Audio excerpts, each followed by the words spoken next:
Number 10. Nerd Hulk. In the Ultimate Universe, that version of the Hulk goes away for a little while and nobody knew where.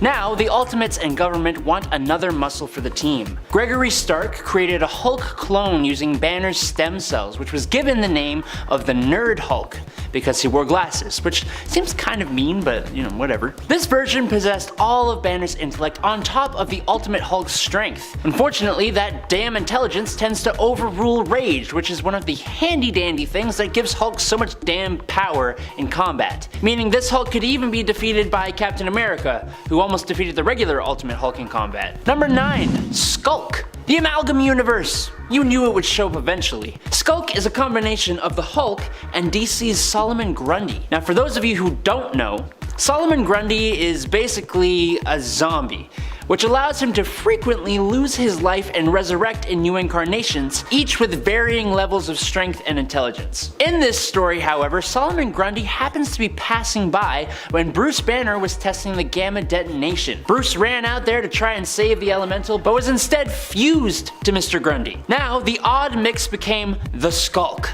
And I'm assuming that means it's a Hulk who is a zombie?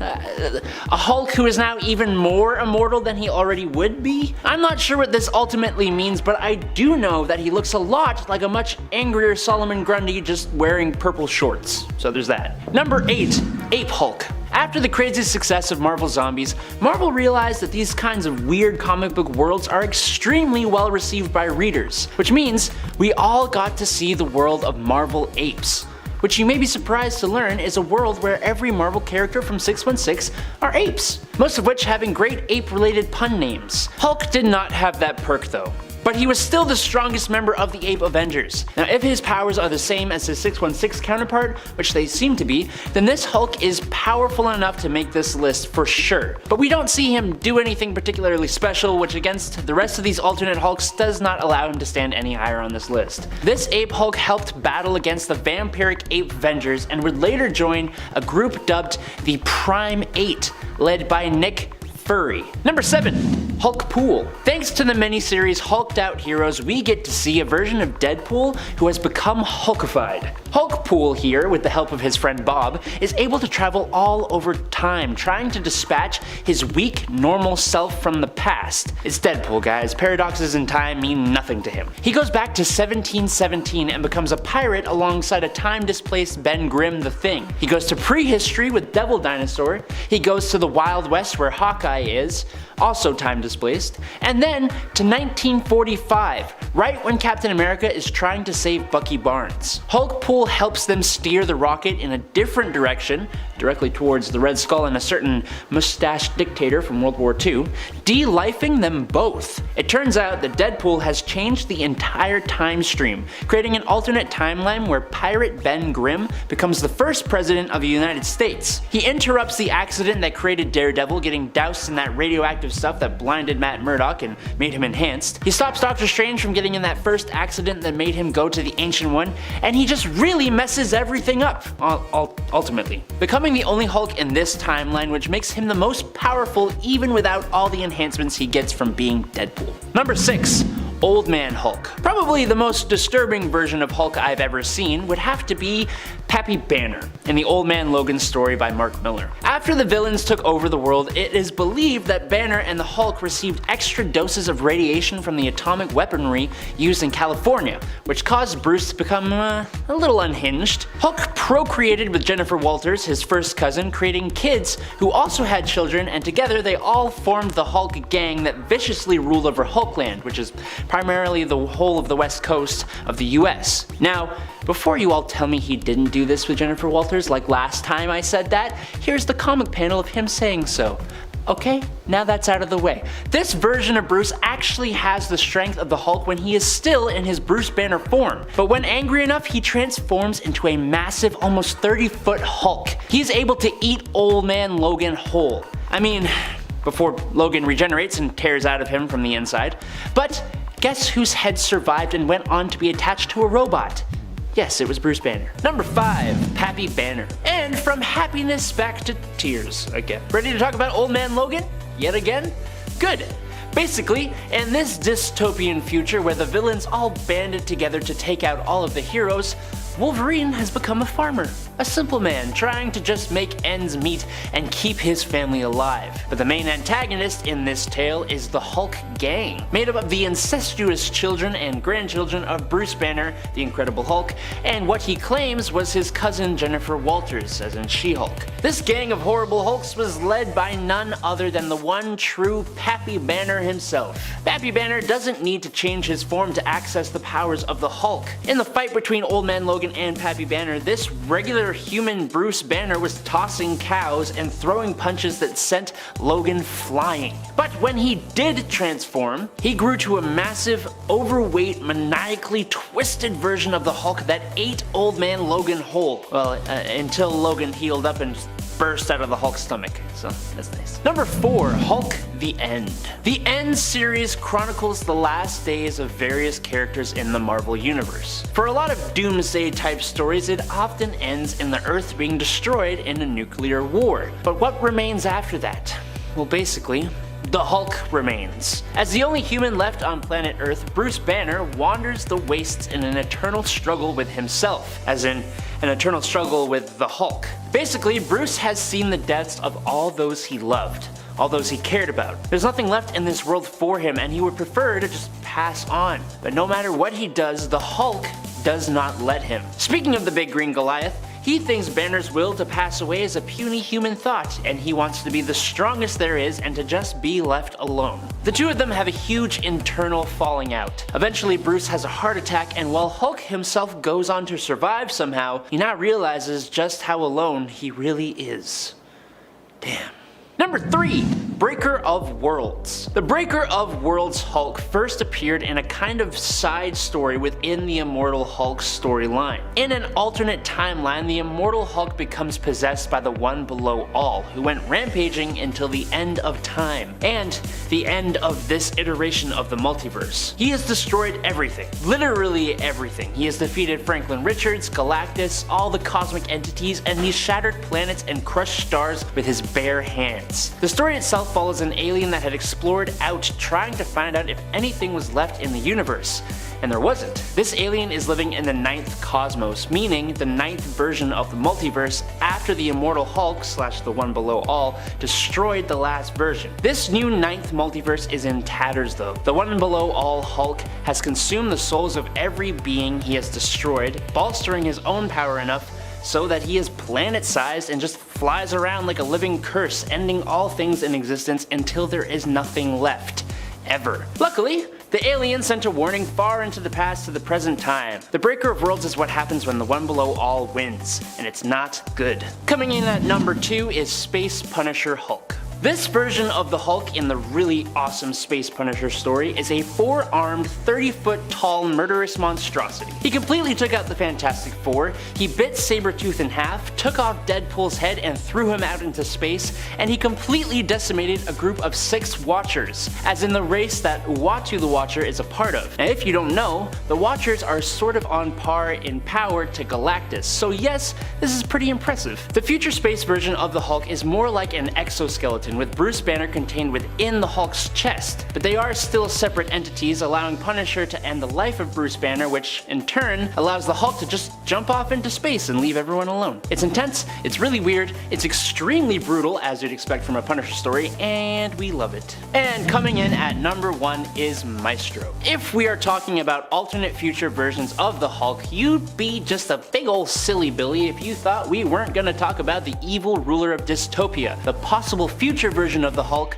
Maestro. Maestro is the far future ruler of a megacity that rose up after the events of a nuclear war. After being exposed to so much extra radiation, he gained extra strength and over time became more and more intelligent. He had powered up enough to be double the strength of the base Hulk and just as smart as Bruce Banner, while also becoming nefariously evil. Earth 616 Hulk ends up traveling forward in time to stop Maestro, which proves to be a much more difficult task than he initially imagined. Hulk's experience with Maestro gave Hulk nightmares of what he could become for years and years and years to come into the future. Number 10. Ultimate Hulk.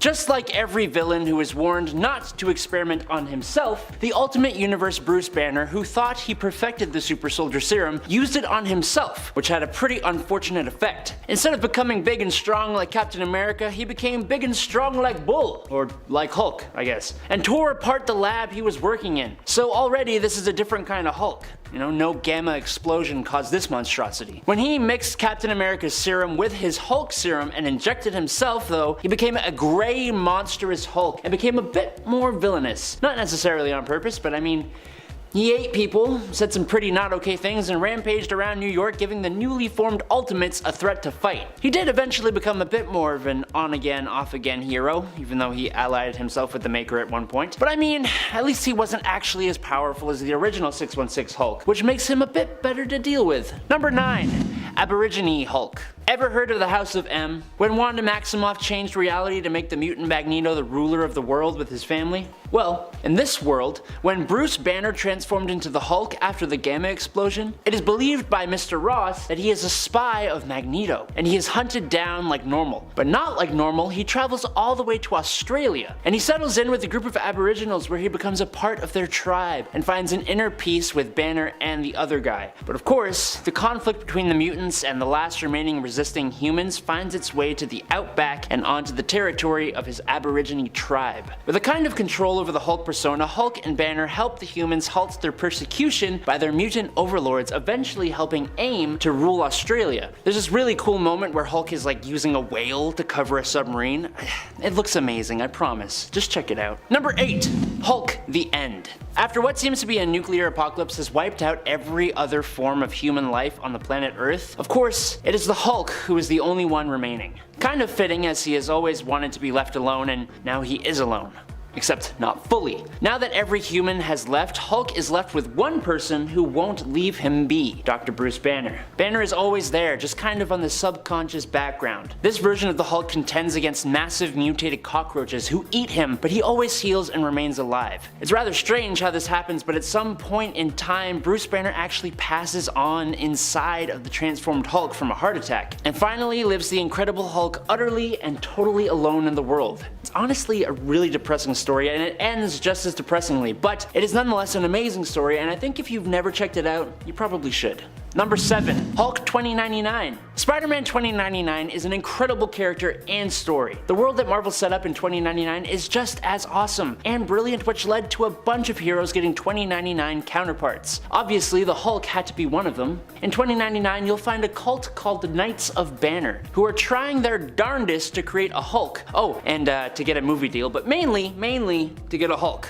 Or a Hulk-like thing. A man named John Eisenhart joins up with the cult, and after an upset cult member triggers a gamma explosion, Eisenhart is transformed into a new version of the Hulk. Now this alternate Hulk is just a smidge different from our regular Hulk. Like, I don't know, his super strong prehensile tongue. That's a big one. His crazy long hair could be considered another. He had sharp teeth and very strong claws, and he also isn't a savage Hulk, so his strength is not limitless. But yeah, I'd still run from this monstrosity. Number 6. The Lizard Hulk. In Spider Island, New York has been captured and taken over by an evil Spider Queen, who not only rules the citizens, but has also turned most of them into mindless spider people. She has even turned a large number of heroes into scary looking spider mutates. Hulk is one of those heroes. Now, while this version of Hulk could honestly make this list, there is a point in the story where Flash Thompson, otherwise known as Agent Venom, who leads a resistance against the Spider Queen and is trying to cure the spider virus, infects Hulk with the blood of Dr. Kurt Connor, or as he is otherwise known, the Lizard. This actually works, and instead of being an arachnid type Hulk, the strongest Avenger becomes a lizard type Hulk. I don't know.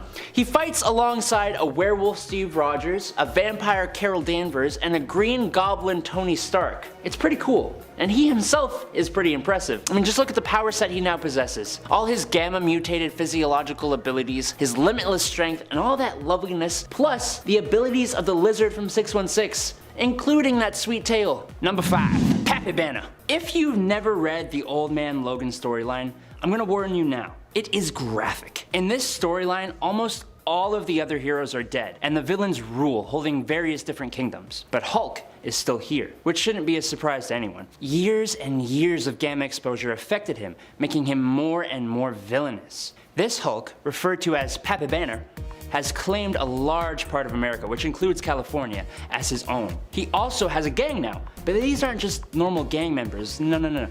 These guys are all the interbred children of the Hulk and his cousin, Jennifer Walters, otherwise known as She-Hulk. When members of this gang murder his new family for fun, Wolverine goes on a crazed rampage, killing almost all the members of the Hulk family, including She-Hulk. The Old Man Bruce and Old Man Logan end up facing off until Bruce transforms into the Hulk, who is massive compared to his normal 616 self. Like 3 stories tall massive. He also really let himself go. Just saying. The Jumbo Hillbilly Hulk swallowed Logan whole, prompting Logan to cut his way out of the Hulk. Number 4, Infernal Hulk. On Earth 11638, Bruce Banner was kind of sick of dealing with the raging and the rampaging of the Hulk. So, when Spider-Man introduced Bruce to Stephen Strange, he became his apprentice and learned how to separate himself from the Hulk entity by sending it to hell and making it a demon. It worked though, except for when the 616 Hulk, along with Deadpool and Spider-Man, came to this 11638 Earth. The Infernal Hulk managed to enter back into the realm of Earth, swapping places with 616 Earth's Hulk persona. Infernal Hulk went after Sorcerer Supreme Bruce Banner, who was saved by both Deadpool and Spider-Man. How did they defeat this demon Hulk though? Well, Dr. Bruce reversed the banishing spell that sent Hulk to hell, and just before Infernal Hulk could return to his body, Bruce had his neck snapped, killing him, obviously. But his spirit lived on in the astral plane, so it's all good. Hey big guys, sun's getting real low. Oh, wait, no, we still gotta do the top 3. Well hey, now that you're here, why not give us a like and a subscribe? If you're enjoying the video, that is. It would really help us out. We don't get strong with rage, we get strong with your support. Okay, I'm sorry y'all. Let's just get on with the video, okay? Number 3, Null, Breaker of Worlds. Ever thought that Hulk should get a hammer like Thor? No? Me neither. But it is awesome. When Kal Borsun the Serpent sent down 7 magical hammers that represented his 7 followers to Earth, the hammer Null found its way to our lovely green friend, transforming him into Null, the Breaker of Worlds. Hulk/Null went a-smashing, rampaging all over South America, bringing him into conflict with the Avengers, who he defeated, and eventually with a solo Thor. When fighting Thor, Null teamed up with Angrier, Breaker of Souls, which was Ben Grimm the Thing, who was defeated by Thor. But we all know who is the strongest Avenger, don't we? Null was easily too powerful for Thor, and instead of facing him one-on-one, the God of Thunder threw Hulk into orbit. He landed in Transylvania and started taking on Dracula and his minions. It was only after Inca, disguised as Betty Ross, showed up that Hulk threw the hammer aside and left, wanting to be alone. Number 2, Worldbreaker Hulk. Now, it's fair to say that Worldbreaker Hulk deserves the top spot on this list, but I mean, gosh, I just don't think he's that evil. I'm kind of on his side. I cannot lie, but he still gets the number 2 spot because the level of power of this version of Hulk is insane. Near the end of the Planet Hulk storyline, the shuttle he was sent to Sakaar in blows up, killing the Green Scar's wife and children. Hulk reaches a whole new level of anger, which is directed at those who sent him here, the Illuminati. And so, he headed to Earth with his Warsworn. He made a quick stop at the moon though to defeat Black Bolt the Inhumans. When he got to Earth, he headed to New York, giving the city a time limit to be evacuated. And when that time limit stopped, well, he defeated everyone who was left. Iron Man and the Hulkbuster armor, the Avengers plus their tower, the US Army, the X-Men, Fantastic Four, Juggernaut, Doctor Strange using the power of Zom, who, if you don't know who Zom is, you should go watch the top 10 most powerful Doctor Strange villains videos. It's insane. And Ghost Rider, all while saving the innocent bystanders. He then threw the Illuminati members he captured into the ring against each other, sparing them as he only sought justice, not murder. He was eventually sorta defeated by the Sentry, who he fought until they both reverted back to their human forms, which is when Bruce Banner knocked out Bob Reynolds. So look, if you haven't read this story, please do it. Number 1, Maestro. Okay, imagine a version of the Hulk with twice his strength, who retains the intelligence of Bruce Banner, right? Now take that Hulk and make him a ruthless, tyrannical ruler, and you get Maestro. Maestro is a possible future version of the Hulk who kills literally all the other heroes and villains and names himself Emperor over the whole world. Our Hulk first comes into contact with him when Rick Jones's daughter takes him into the future to fight his evil future self. But this Maestro guy, he ain't playing around, okay? In the very first fight, Maestro won by simply snapping Hulk's neck. That's it.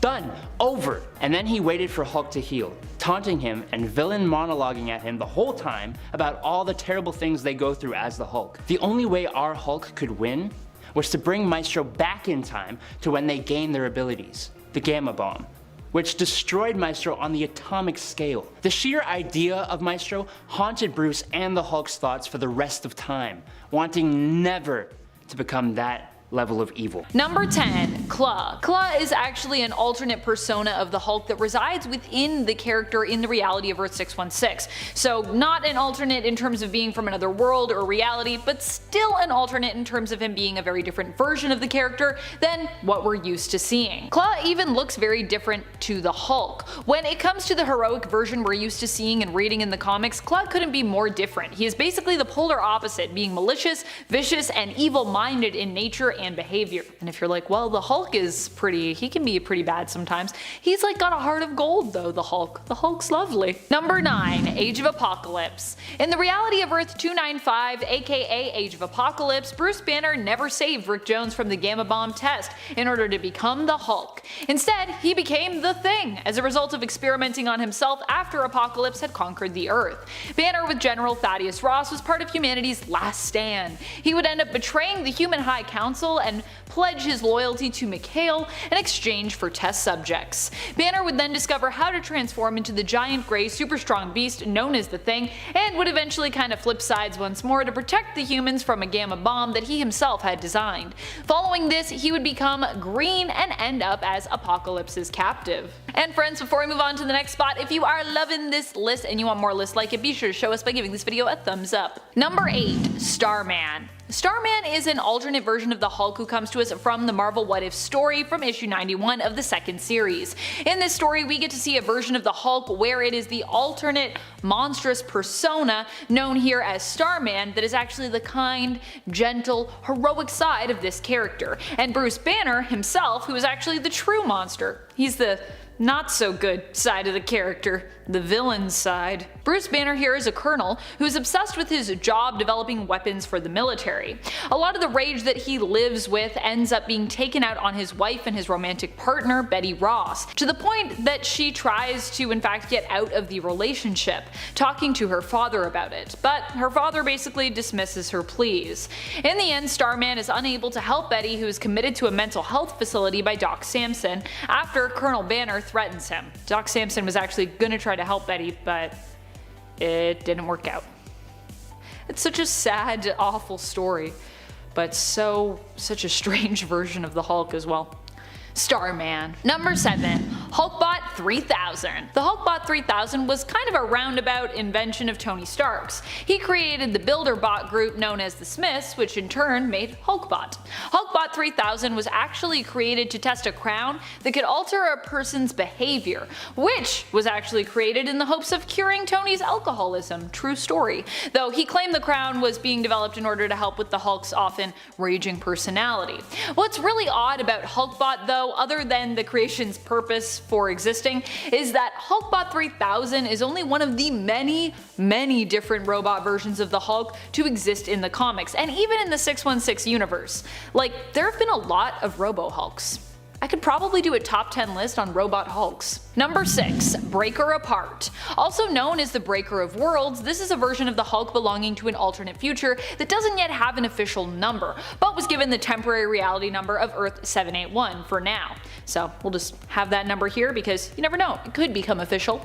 He makes his first appearance in the Immortal Hulk series in issue 20, but wouldn't be given the name Breaker Apart until issue 25. In this alternate future, Hulk ends up surviving until the end of the universe due to his immortality. He ends up being possessed, however, by the One Below All and killing some of his universe's most powerful beings, including Galactus and Franklin Richards. Breaker Apart later garners the attention of the sentience of the universe, who looks to merge with him in order to create the beginning of a new universe or cosmos. This is probably also one of the most powerful alternate versions of the Hulk because he basically becomes like Galactus. Evil Galactus? Galactus already is pretty evil, I guess.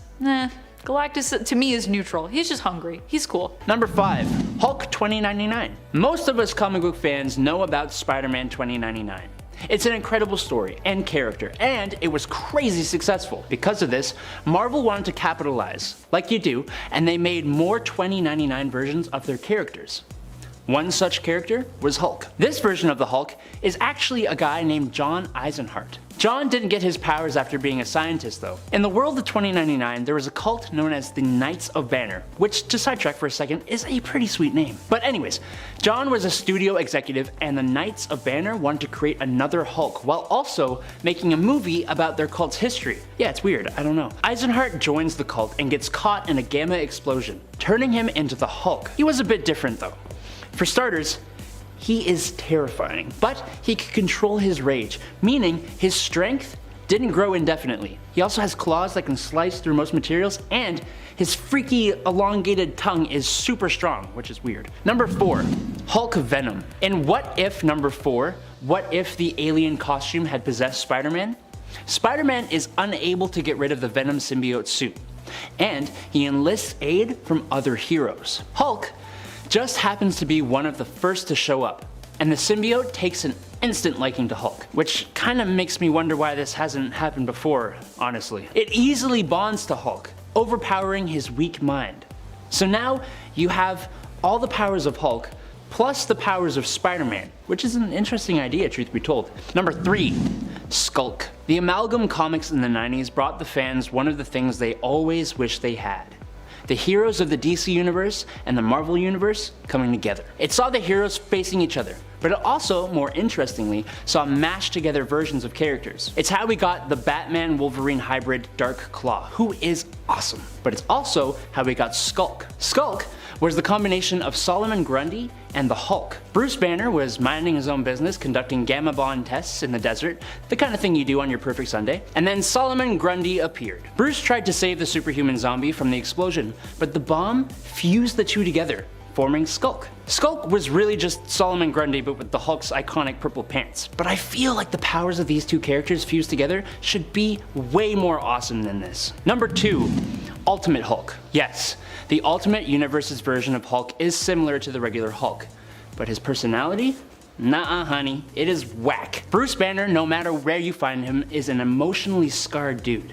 It's why he is the way he is, but the Ultimate Bruce Banner? He is selfish, self-absorbed, and just creepy. He was so desperate to be noticed and recognized, he willingly injected himself with an experimental version of a new super soldier formula, turning him into a monstrous version of the Hulk. This Hulk had little to no regard for human life and collateral damage. He even ate people, it was nuts. Ultimate Hulk would join up with Maker, Quicksilver, Kang, and a mind-controlled Human Torch to make up the team known as the Dark Ultimates. He would eventually align himself to be a bit better, but not by much. Number 1, Guilt Hulk. The Guilt Hulk is very similar to Devil Hulk, who represents his anger. Only this version of Hulk represents all the guilt and regret that the Hulk feels for all the horrible things he has inadvertently done while in his Hulk form, as well as the horrible things done to him as Bruce, like being shunned and feared and all the horrible things that were done to him by his father, Brian Banner, which is a huge reason behind Bruce having multiple personality disorder in the first place. Because this persona represents all these things, it's actually more powerful than the Devil Hulk persona. Guilt Hulk even took on the form of Bruce's father inside his head before becoming his true form, which is like a weird xenomorph looking Hulk. This Hulk is incredibly powerful, and it took the combined efforts of many of Bruce's other alter egos to hold and keep the other Guilt Hulk persona repressed deep in Bruce's mind. Number 10, Hulk 2099. This is the only Hulk on this list that is not a Bruce Banner. No, this version of the Hulk is a guy named John Eisenhart. He was a corporate lawyer for big movie studios who went to manipulate a group called the Knights of Banner, who were a cult-like group of warriors who followed the ideologies of Bruce Banner. John was going to gain the rights for their name in order to make a movie about them, all while giving them nothing in return. He turns them into this corporation called Sweet Dreams, thinking they'll be brought in peacefully, but it doesn't go that way. The only Knight of Banner who survives, a kid, goes to a gamma machine, but John saves the kid, pushing him out of the way and being blasted with gamma radiation. John can turn into the Hulk whenever he wants. He has a super strong prehensile tongue, and he is much more beast-like with massive claws. He is just as powerful as the regular Hulk, but unfortunately, his comics were not popular enough to last more than 12 issues. Maybe he'll get a resurgence, I don't know. And at number 9, it's Age of Apocalypse Hulk, a world where the megalomaniacal apocalypse rose to power and mutants rule mercilessly while humans are treated like cattle. This version of Bruce Banner originally betrayed mankind, but after his experiments turned him into the Hulk, he fought for humans once again. This version of the Hulk starts off as the Grey Hulk, but is referred to as Thing until he saves Tony Stark, Gwen Stacy, and Victor Von Doom from a gamma nuke that he created that inadvertently goes off, forcing his transformation from Grey to Green Hulk. Now this guy is pretty much an equal to his normal 616 self, but once Weapon X becomes the ruler of this Earth, this Hulk is able to go toe to toe with him, shrugging off attacks and giving a hell of a fight for the crazy powerful mutant. And at number 8, Zombie Hulk. Marvel Zombies isn't really a future story. Like, it sort of becomes one, but it isn't when it starts. Time is relative, so look. Basically, in the story, eventually the zombie Galacti, as in those zombified heroes who consumed the Silver Surfer and Galactus and gained the power cosmic, travel out into the universe and begin consuming worlds and galaxies. So much so that they consume everything until nothing is left. As you can imagine, that's the kind of thing that may take a while. Long enough to be considered the future? I shall allow you to debate below. This Hulk was a lead consumer in the team of cosmically powered zombie superheroes and villains.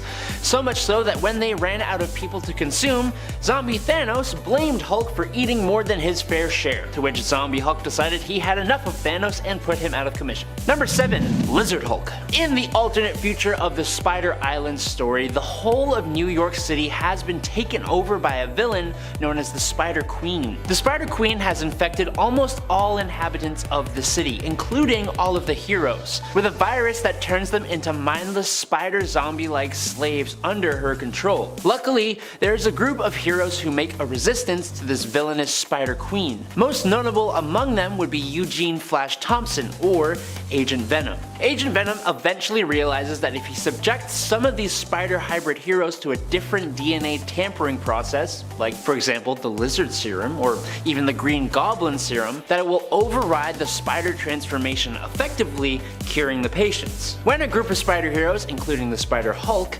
attack Agent Venom, he injects the Spider Hulk with the Lizard Serum, effectively turning him into a more giant and muscular Lizard Hulk. He got a tail, he got sharp teeth, he got scales, he a Lizard Hulk, baby! Number 6. Intelligent Design God Hulk from What If Planet Hulk. Most comic book readers, and especially fans of Marvel and the Hulk, know of the storyline where the Illuminati banished the Hulk from Earth to send him to another planet.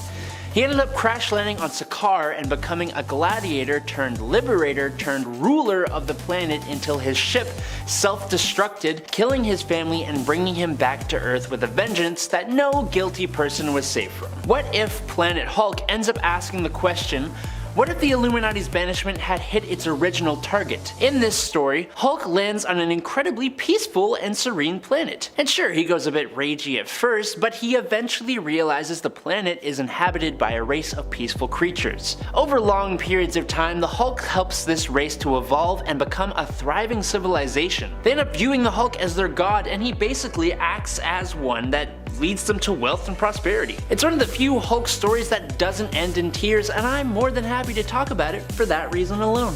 Number 5. Hulk 2099. John Eisenhart this time around made his first appearance in 2099 Unlimited issue 1 back in 1993. This is the future, of course, one of many alternate Marvel futures where heroes are simply no more. But fear not, as we still have cults. Thank God, you gotta have those cults. One cult called the Knights of Banner was piquing the interest of Eisenhart, but at this point, he was this LA movie studio guy and he wanted to make a movie about these knights or this Hulk cult or whatever. They're pretty much us in the future. They worship the Hulk, they have meetings, they talk about him, they probably create top 10 lists, I don't know. But when they turned down the money and said beat it, Eisenhart wasn't happy. So he tricked one of the young members, Gawain, into spilling the beans about the cult and how they're performing illegal gamma experiments. Gawain is actually a reference to Sir Gawain and the Green Knight, an Arthurian story that combined the beheading game and the exchange of winnings. And that's exactly what happened here. John reported this cult and its new secrets, and the police raided and killed everybody, all but Gawain. So John tried to fix what he'd caused, but it was far too late. After a gamma bomb went off, he was turned into the 2099 Hulk. Consumed now with guilt as well, he vowed to protect the young knight, and when Draco killed Gawain, spoilers, he figured he would just defend the people from future threats. Number 4. Compound Hulk. First appearing in Hulk Volume 2, Issue 30, Clue is a smarter version of that Grey Hulk that I mentioned earlier in this list. He's an advanced clone rather, created by Xemnu. Now Clue was the result of a cloning gone wrong, classic, and then when Clue and Xemnu were fighting Red Hulk, Impossible Man came in, he was watching the whole thing, and he used his powers to merge both of those guys into the compound Clue. He didn't last long at all, but anytime the words merge and Hulk are in play, it's bound to get weird. Number 3. Venom Hulk. Venom Hulk is as terrifying as you think. It all goes down in What If Issue 4. It shows us what would happen if the alien costume had possessed Spider-Man. So if the Fantastic Four hadn't have been able to separate Peter and the suit initially. It's a fun little alternative. It gets pretty ugly quickly, and the other Avengers are called upon to try and stop Peter from causing more irreversible damage. Doctor Strange is hurling spells at him for hours, still it's no use. And you'd think when the Hulk came along, he could just, huck Peter into a few walls until he calms down. But he arrives, and the symbiote sees his power, and he's like, that looks pretty good, I want that, give me. And then when it comes into contact with the Hulk, this nightmare is born. When Thor comes in to hopefully try and end this disaster of a situation, he too is consumed by the symbiote. I really hope we get to see some sort of evil version of the Hulk in this What If Disney show. I mean, Venom Hulk would be amazing. I would love to see this issue on TV. Might be a little long shot, but maybe Grey Hulk perhaps, I don't know. Some sort of evil Hulk is coming, I feel it. Number 2. Lizard Hulk. Still green this time around, just a little more wet and scaly. He comes from Earth 19919. Robert Banner, of course, has a similar origin as the Hulk that we're now familiar with, only he was infected by the spider virus in Spider Island Issue 1. So a little more this time around. Now he's got extra arms and he's even more powerful. Just what you want. The Spider Queen at this point is standing tall over Manhattan, with the residents of New York City turning into spiders, which I gotta say, worst thing I've ever heard. I feel itchy just reading that. And as for our heroes, it's probably best if they switch to a different animal's DNA to avoid the whole mind control Spider Queen awful situation. So Captain America gets a hairy upgrade, and the Hulk gets paired with some lizard DNA, resulting in a weird but exciting storyline. Major Godzilla vibes over here. And finally, number 1, you guessed it, Old Man Logan. Remember that time that the Hulk was a landlord and had Hulklings with his cousin Jen Walters? Let's talk about it. Old Man Logan is an absolute masterpiece, first of all. Created by Mark Miller and Steve McNiven, we get to see a dark future where supervillains have taken over the United States. Bruce Banner ended up taking over California from Abomination and appropriately named it Hulkland. An atomic bomb over California changed Bruce up, he charged him, and now he wasn't this quirky scientist that you know and love. Now he's kind of a dick. Hulk Gang is also a treat. We have in total Bobby Joe, Charlie, Otis, Rufus, Bo, Elrod, Eustace, and of course Woody. Good old Woody Banner, what a gem. They come knocking on your door when you don't pay rent. Yeah, and you thought your landlord sucked. Think again. They're honestly evil, like they're literally evil. They killed Logan's family because they felt like it. They were bored. They whip around in style with the Fantastic Car, and then when Logan returned from his road trip with Hawkeye, well, he was a little upset to say the least. The only survivor once Logan was done with them was Billy Bob Banner. Number 10. Joe Fixit. I think he looks just downright adorable in that suit, but his actions are definitely not adorable. Joe Fixit is essentially the Grey Hulk, which is a weaker, darker Hulk persona that resides inside Bruce's head. Joe is a trickster. He's manipulative, doesn't really care for others. He can drive a car. He has a twin pair of Tommy guns. Oh, and did I mention the suit? Because he wears a suit. Joe Fixit Hulk took up a job as an enforcer at a casino, which is where all of this mafioso business came from. And he stayed this way for several months, not reverting back into Bruce for the duration of this period. He even had a relationship at this time, like a whole relationship that blossomed and peaked and ended. Mr. Fixit came to an end eventually thanks to the magia. Hey, forget about it though. We're moving on to number 9. Number 9, War Hulk. This version of Hulk came about when the mutant apocalypse promised the Hulk he would remove a piece of shrapnel that was in his brain if he became his War, one of the 4 horsemen of the apocalypse. This meant that Hulk would be imbued with the power of the Celestials. That's a lot of power!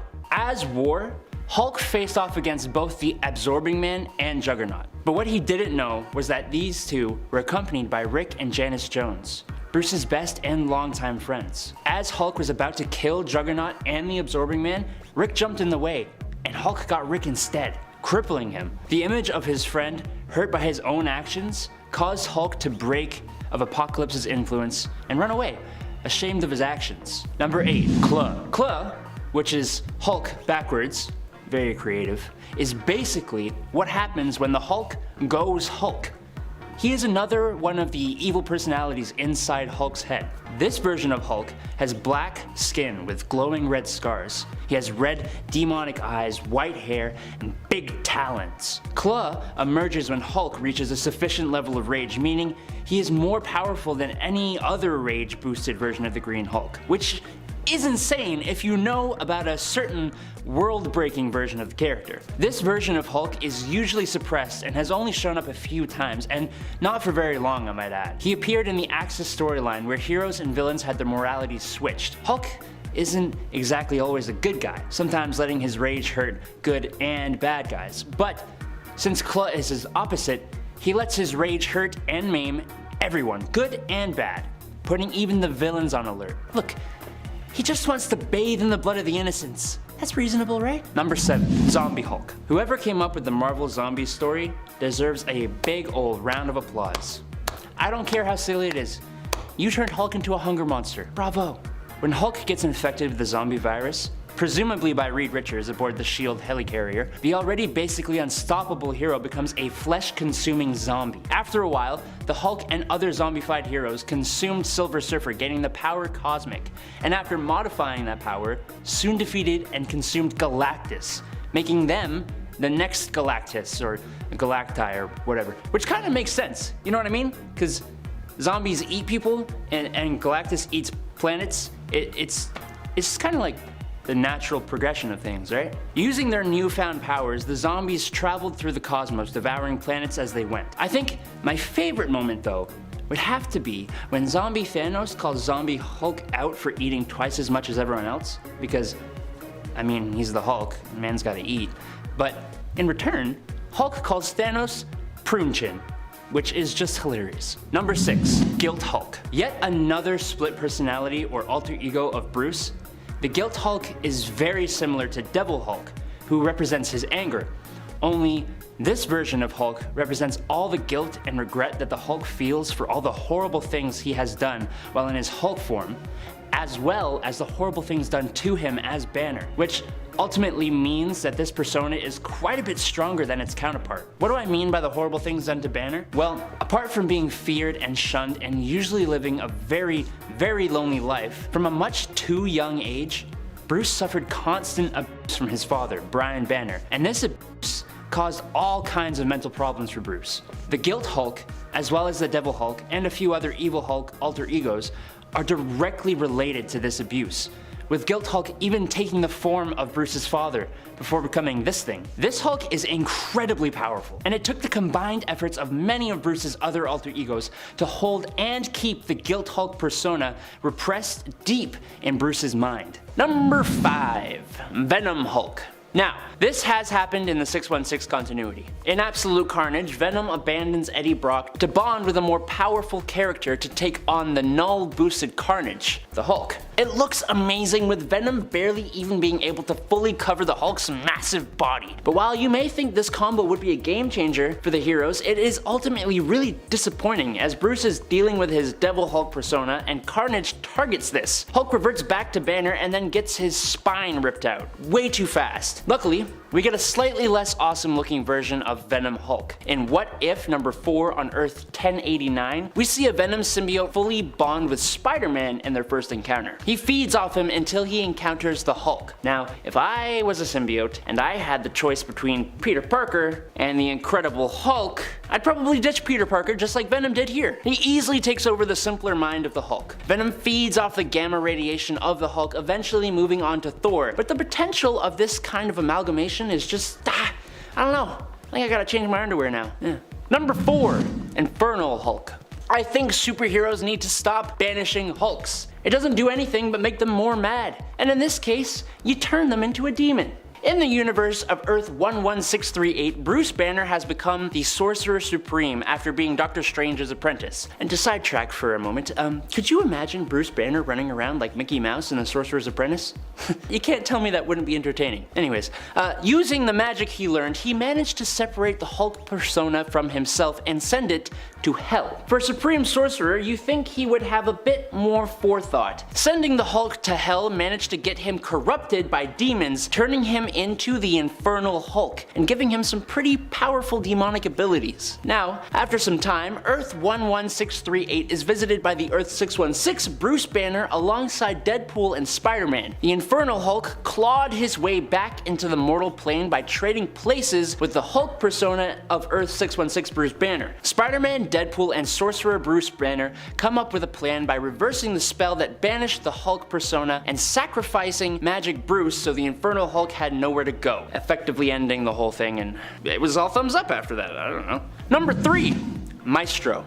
I feel like we have talked about him way too many times to count, but for those of you who don't know, Maestro is the dystopian future version of Hulk, the variant of Hulk that haunts his own dreams. He rules over the creatively named city of Dystopia as an incredibly evil and immoral dictator. Years and years of radiation due to the nuclear conflict that spawned this dystopian future had made Maestro sick and villainous, as well as twice as strong as the base level Hulk, but with all the intelligence of Banner to boot. This bearded green behemoth has been a fan favorite character since his introduction in the Future Imperfect storyline, and his backstory fighting the Human Torch, Doctor Doom, Namor the Submariner, and Abomination is pretty intense and a fun read. Not to mention his debut where he fights the Incredible Hulk and defeats him like it's absolutely nothing to him. Such a great character. I think he needs to show up in the MCU, like sooner or later, please. Just once. Just one time. Just one time. Number 2. Immortal Hulk. Who knew that all those times Bruce Banner should have lost his life and was saved by the Hulk, he actually did, and was revived. Apparently, all these revivals actually made Hulk more and more powerful, resulting in the Immortal Hulk, which is one of the most powerful versions of the Hulk we have ever seen. He's articulate, he seems to be more intelligent than Banner, and his strength is nearly unrivaled. He can literally smell when someone is lying, which is just kind of insane by itself. But I think the strangest thing is that he will only come out at night, kind of like how the original Hulk did. But now, the Hulk won't even come out to actually save Banner's life anymore. Like when Bruce caught a bullet to the head and was actually lifeless on the ground until nighttime came and the Immortal Hulk came out. The Immortal Hulk storyline is also incredible, and you should absolutely check it out. But just to warn you, while the art is really good, it can be really graphic and kind of freaky at times, so you've been warned. Number 1. Breaker of Worlds. I said the Immortal Hulk was the most powerful Hulk we have been shown, but there is an alternate one shown in the same Immortal Hulk storyline that kind of tops everything else. Like ever. In Immortal Hulk, we meet the One Below All, the representative of all destruction and death in the Marvel Universe, and the antithesis to the One Above All, who is basically God. He is an incredibly powerful being who is thankfully trapped in the below place, and exists through gamma mutated characters like the Hulk and Abomination and all those guys. But not on Earth TRN 781. In this reality, the One Below All managed to destroy the soul of Bruce Banner and take his place inside the Hulk's body, possessing the Hulk. This possessed Hulk goes on a mission of destruction, removing crazy powerful characters like Franklin Richards and Galactus, and consuming them to gain their power, becoming more and more powerful, until he found the sentience of the 8th cosmos, and did the exact same thing to him too. Fast forward about 10 billion years, and the Breaker of Worlds had destroyed all life and all planets in the multiverse. But now we move on to the 9th cosmos, I think that's how that works. I really don't know. All I know, or even understand, is that this version of the Hulk is massive, bigger than the biggest planets, which he destroys with his giant emerald fists. He is empty and hollow and utterly terrifying. A godlike being who transcends understanding. He's sweet. You should check him out. Number 10. Claw. Claw which is Hulk backwards, is basically what happens when the Hulk goes Hulk. He is another one of the evil personalities inside Bruce Banner's head. This version of Hulk has black skin with these rad glowing red scars. He has red demonic eyes, white hair, and big old talons. Claw emerges when Hulk reaches a sufficient level of rage, which is strange because regular Hulk has gotten way more powerful than this version of Hulk. The Claw personality is usually suppressed and has only shown up a few times, and not for very long, I might add. He appeared first in the Axis storyline, where heroes and villains had their morality switched. Hulk isn't exactly always a perfect dude. He will go on rampages and hurt people. He doesn't intend to. Over time, he has been able to hone his rampages into one target, or even not rampage like that at all. But since Claw is his opposite, he lets his rage hurt and maim everyone, putting even the villains on alert. He looks terrifyingly awesome and no one is safe from his rage. Number 9. Infernal Hulk. On Earth 11638, Bruce Banner was officially completely done with dealing with the unpredictability and rage of the Hulk. So, when Spider-Man introduced Bruce to Stephen Strange, the Sorcerer Supreme, Banner became his apprentice, and after lots of training in the mystic arts, learned how to separate himself from the Hulk entity. He did this by sending it to hell and making it a demon.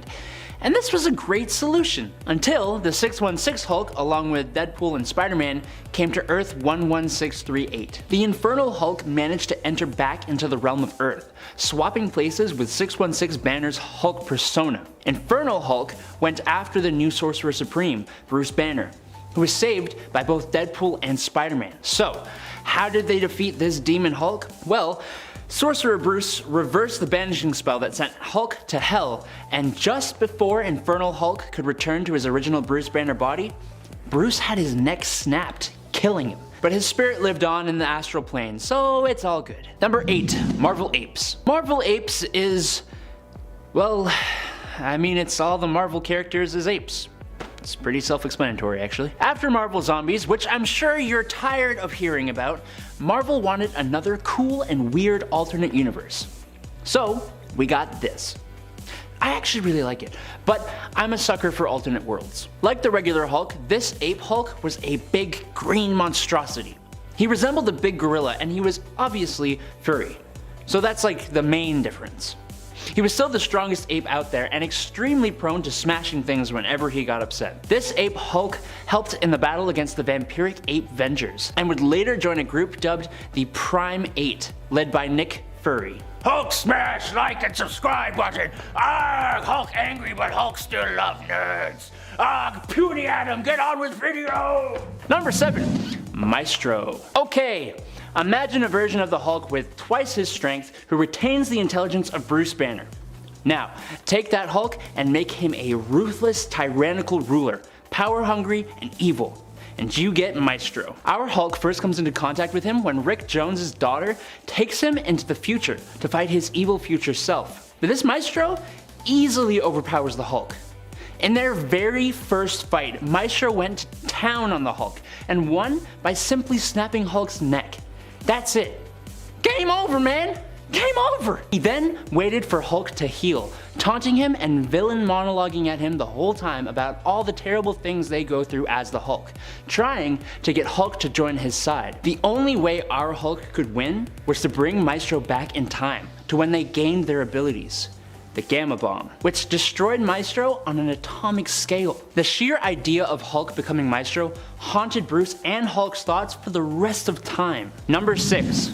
Null, Breaker of Worlds. When Kull Borsun, known as the Serpent, who was the villainous brother of Odin, sent down 7 magical hammers to Earth that represented his 7 followers, the hammer Null found its way to our hulking mass of green, transforming him into Null, Breaker of Worlds. Null went rampaging all over South America, bringing him into conflict with the Avengers, who he defeated, and eventually into a fight with Thor. When fighting Thor, Null teamed up with Angrier, Breaker of Souls, which was the Thing, who also got one of these hammers.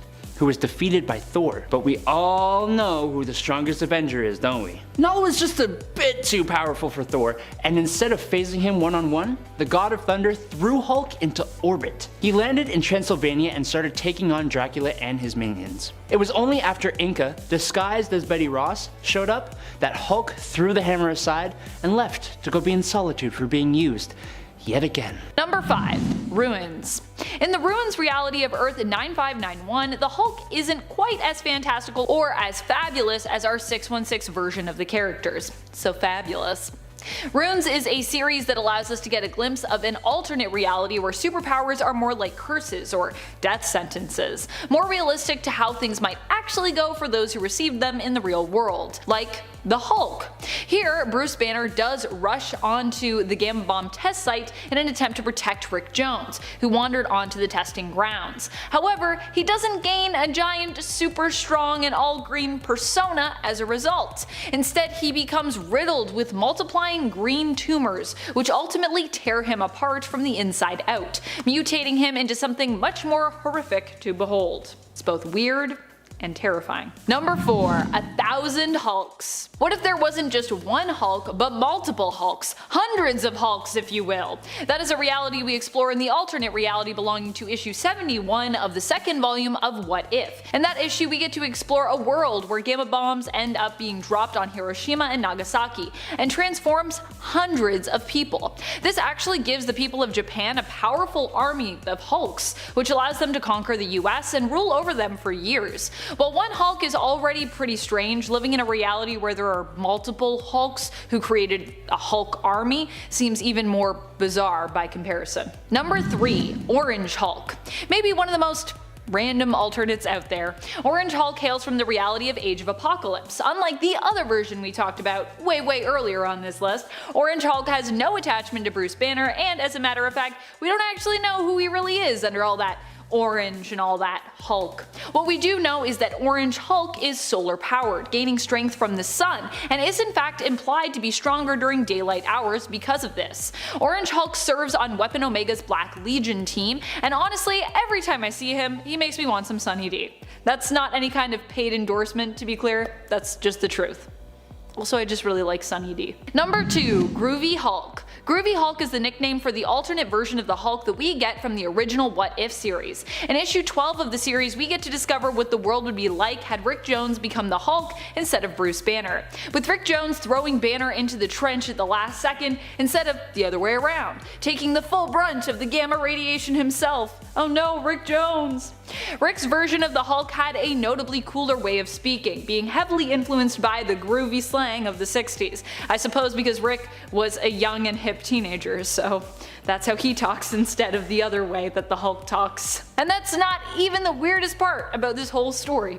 It also comes with a convenient ending where Bruce Banner finds a way to fix Rick, causing him and the Hulk to split. Hulk is stuck in the negative zone but finds happiness and a girlfriend randomly there, becoming their champion, while Captain Marvel is also affected by Banner's cure for Rick, being tied to him as well. The treatment also happens to cure Marvel's cancer. Gotta love a weird cure-all happy ending. Number 1. The Hulk Dogs. What is weirder than 1,000 Hulks? How about a few doggo Hulks? That's right, I did not forget about 2003 Hulk. In that film, there were 3 dog versions of the Hulk, each dog a member of a different breed, that were made by David Banner, Bruce's father. One of them is a poodle. One of them is a poodle, just remember that.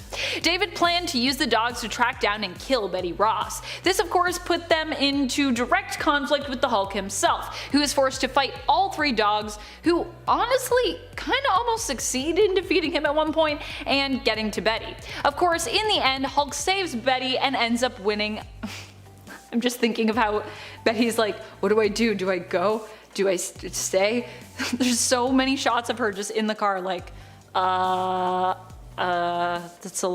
dogs are still here. It kills me. Okay, anyways. Oh, 2003 Hulk. Of course, in the end, Hulk saves Betty and ends up winning out against all 3 Hulk doggos.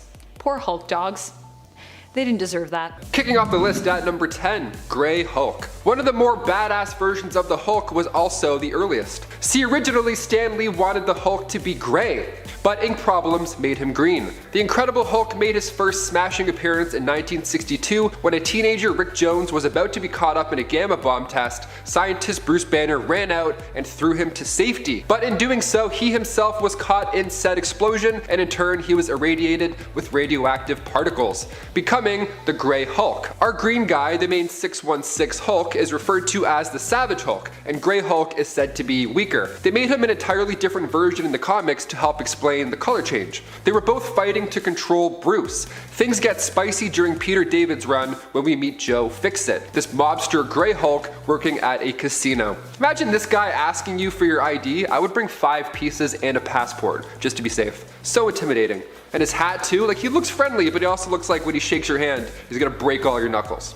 Number 9. Skulk. Coming to life in Doctor Strange Fate issue 1 back in 1996, Marvel's Bruce Banner combined with DC's Solomon Grundy. How fun. Another grey version, but a little more out there this time around. Solomon appeared right before Bruce Banner was caught in that gamma bomb explosion, so now the two ended up fusing together, creating Skulk. Skulk was taught by Doctor Strange Fate that in order to remain in human form, you need the assistance of magic. Black Widow's palm dances will not work in this universe, my friend. So Banner was like, alright, I'll work for you, just make sure I don't become that awful pale monster. Deal? Deal. Great, awesome. Skulk's last comic was in Lobo the Duck issue 1 just a year later. He died in the destruction caused by the Gold Kidney Lady.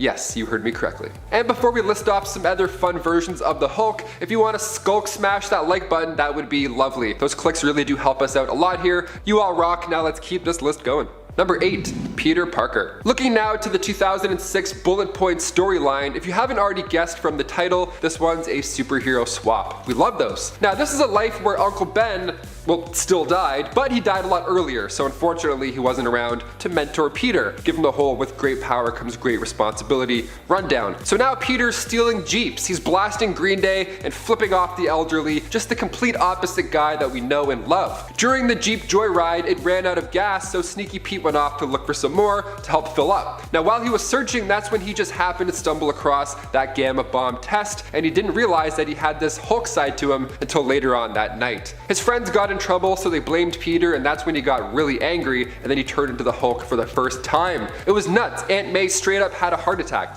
More than fair. After this point, retired Steve Rogers came back, suited up as Iron Man, and then began hunting him down. This universe is crazy. Peter Hulk killed Steve Rogers, and he didn't go down until Galactus arrived on Earth. Not a bad run. Number 7. Ultimate Hulk. This version of Bruce is quite troubled. He was taught to just stay out of his parents' way growing up, and he also hated himself pretty much. He wanted to be ripped like Captain America, he didn't like his noodle arms. It was a rough go for him in the Ultimate Universe. So when Nick Fury got together the brightest minds to recreate the Super Soldier Serum, Envious Banner was on that team. He did figure it out, or so he thought, but he kept the info to himself. He didn't want any other scientist getting credit. But he took it a little bit too far when he also decided to keep the human testing process to himself as well. He injected himself and became Ultimate Hulk. The first time he changed, he injured Mary and Richard Parker, but down the road he injected himself again, but this time he mixed Super Soldier Serum with Hulk Serum, and then he turned to gray, and his first plan of attack was, of course, as you would think, to fight Freddie Prinze Jr. Yeah. Number 6. Infernal Hulk. First appearing in Deadpool Annual 1, this version picks up after Bruce Banner became the Sorcerer Supreme, and his first trick was to separate the Hulk from himself and just banish him as far away as possible. And what better place to throw him than the pits of hell? While in the land down under, Hulk became Infernal Hulk. A little more scary looking than Joe Fixit, just a little bit. So when our 616 Banner arrived to this universe with Spider-Man, Infernal Hulk traded places in hell with the other Bruce's Hulk persona. So now that Infernal Hulk is free and he's going back after Banner. He's pissed. So Deadpool, Spidey, and Supreme Banner, they all figured, okay, let's just reverse this banishing spell, and then as soon as Banner shows back up, we break his neck. Alright, go team, let's do it. Number 5. Claw. Claw, which is Hulk backwards, is basically what happens when the Hulk goes Hulk. That's how it's described at least, which will make things confusing for us in a sec, but we will get there when we get there. Claw is another one of the evil personalities inside Hulk and Bruce Banner's head. This version of Hulk has black skin with glowing red scars, he has red demonic eyes, white hair, and big talons, making him very demonic and very evil looking indeed. Claw emerges when Hulk reaches a sufficient level of rage to go Hulk himself, which technically means he is potentially more powerful than other rage-boosted versions of the Green Hulk, but I don't think Claw is more powerful than when Hulk took revenge on the Illuminati. This version of Hulk is usually suppressed and has only shown up a few times and not for very long. He mainly only appeared in the Axis storyline, where heroes and villains had their moralities switched. Hulk isn't always exactly a good guy thanks to his rampages, but he is ultimately acting to try and help people. But since Claw is his opposite morality-wise, Claw lets his rage hurt and maim everyone, good or bad, putting even the villains on alert and screaming he wants to, quote-unquote, bathe in the blood of the innocents. Jeez, it's pretty bad. Number 4. Titan Hulk. Okay, so in the Starship Hulk storyline, Bruce Banner has managed to separate his mind and the Hulk's mind, and in a very complicated explanation, he basically pilots the Hulk's body from a kind of psychic cockpit type thing. Very Pacific Rim style, but with a Hulk instead of a kaiju fighting robot, if that makes any sense to you. There's also a weird Betty Ross persona in there that is trying to take control of Hulk as well. It's very complicated. Bruce and Hulk get transported to an alternate reality where Bruce never became the Hulk, and Thunderbolt Ross used Gamma Tech to become a dictator of the whole world. In this world, Ross attempts to destroy this new Hulk by sending waves of gamma-powered abomination monsters at him. And while he is fighting these abominations, Bruce is also fighting that Betty Ross persona we talked about. She does actually gain control, and she overstretches the engine room of the Hulk, pushing him to a kind of power level we have never ever seen before. It's incredibly intense, and it results in the physical body of the Hulk to transform, bursting with out of control gamma power and transforming into the 30-foot tall Titan, who's referred to as the Hulk's Hulk. Kind of the same as Claw, which is why this is very confusing, but he's way more powerful somehow. Simply becoming Titan fully overpowers Ross's forces, like with a big energy blast. As this version shows up after Immortal Hulk, I think the Hulk's Hulk has got to be more powerful than Immortal Hulk, which is just kind of really scary. Number 3. Zombie Hulk. Just like Zombie Spider-Man and any of the Zombie Galacti, this version of Hulk fed on the Silver Surfer and Galactus that granted him the power cosmic. So a man-eating undead Hulk who can now travel across the universe, consuming whole planets of people, spreading the zombie virus to every corner of the universe. Yeah, it's pretty nuts. It's pretty nuts. But I think his power also gets boosted by the fact that he basically has a whole army of other zombies who travel through space with him, including a zombie Thanos who accuses Hulk of eating more than everyone else. It is probably true, but considering he is bigger and does kind of need to eat more to sate that hunger, I think it's kind of fair. Kinda. Either way, this Hulk in a rage actually dispatches Thanos, which in case you didn't know is no small feat. Not at all. These zombies ate the entire Marvel universe, reaching the edge of space, and didn't know what to do from here. So they went back to Earth and some stuff went down with the surviving human colony. Either way, Marvel Zombies is a super well-known story, and it's super entertaining. Power Cosmic Zombie Galacti Hulk is probably the best part of it. Number 2. Captain Universe Hulk. The Uni-Power possesses people during a crisis, and provides them with the power to solve it. As a result, the wielder becomes one of the strongest beings in the universe, capable of energy manipulation and projection, and nearly any other power the wielder can think of or needs. So as you can imagine, that's a lot of power. Now imagine all that power in the body of an already extremely powerful Hulk. And that's how we arrive here, at Captain Universe, the Incredible Hulk. In this story, the Hulk becomes possessed by Captain Universe, which is another name for the Unipower. Suffering from memory loss, Captain Universe bonds with Bruce Banner in order to find the scientist Dr. Gilbert Wiles. The Unipower itself only activates for a small amount of time, but when it does, woo! It's something to behold. You should watch it. You should read it. You should read it. Number 1. Space Punisher Hulk. Space Punisher Hulk is a completely separate entity from Bruce Banner. whose body is literally trapped inside Space Punisher Hulk. This means that nothing that happens to Bruce Banner affects the Hulk. Space Punisher Hulk also has an extra set of arms and is quite a bit taller, which you can imagine is pretty useful for a super strength powered being. Even though he is from Earth 12091, he isn't just feared on this Earth. This Hulk is hunted by the Earth 161 General Ross, who constantly fails. He has only appeared in 2 comic books, but that gives us enough information to know he is capable of a lot. He is described as a destructive killing machine, well known for destroying spaceships.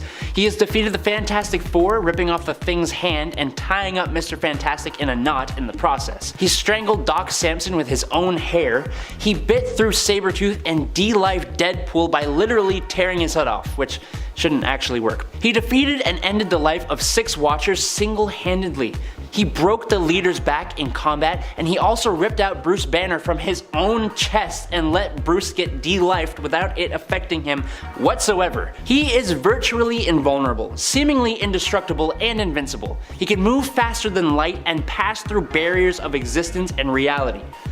Enough said. Kicking off the list, number 10, Zombie She-Hulk. First appearing in Marvel Zombies Dead Days, issue number 1 back in 2007, the story takes place on Earth 2149 after a zombie plague, which you may have guessed by now just based off the name. Now this comic is super dark and gory. The zombie runs give us a fun variation of the Avengers, especially Jen Walters. See, when Jen first arrived at the Avengers mansion after the Avengers Assemble call, she was shocked to find that Earth's mightiest heroes have become Earth's munchiest heroes, no thanks to a plague. Now, it wasn't long at all before Jen herself was zombified, and then she got this fantastic appetite. Yeah, she took a bite or 6 out of Franklin Richards and his sister Valeria. So you can imagine the look on the Fantastic Four's face when they returned. They weren't too jazzed, especially Sue Storm. Number 9, Venom Hulk. Okay, this next one isn't around too long in the comics, but maybe that's a good thing. Venom Hulk is terrifying, and it all goes down in the 1989 What If series, issue 4. It shows us what exactly would happen if the alien costume had possessed Spider-Man. It's a pretty scary alternative to if the Fantastic Four hadn't been able to separate Peter and the suit originally. Now it gets ugly pretty quickly, and the other Avengers are called upon to try and stop Peter from causing irreversible damage. Doctor Strange hurls spells at him for hours, and it's still no use. Now it's no surprise that when the Hulk comes in to start smashing, the symbiote sees his power and it wants that power. It's like, well, this guy's pretty jacked. And then when it comes into contact with the Hulk, this behemoth is born. So finally Thor comes around to hopefully try and end this disaster of a situation, but he's greeted by a creature containing the powers of both Spider-Man and the Hulk.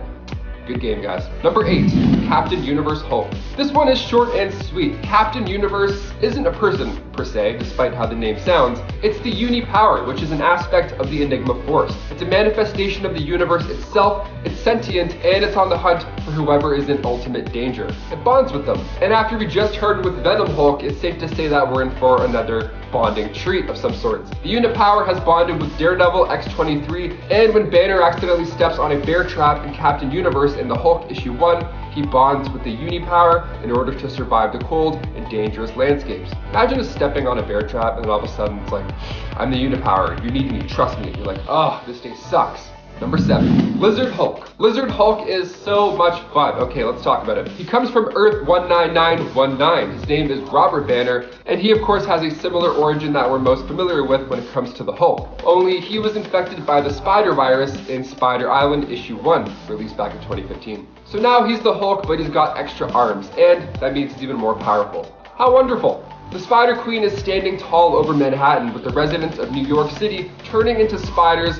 So for our heroes, it's probably best if they switch to a different animal's DNA, you know, to avoid the whole mind control Spider Queen situation. So Captain America gets a hairy upgrade, and then the Hulk gets paired with some lizard DNA, resulting in a weird but exciting showdown. It's like Godzilla meets Ganon meets Bruce Banner. It's just a hot mess.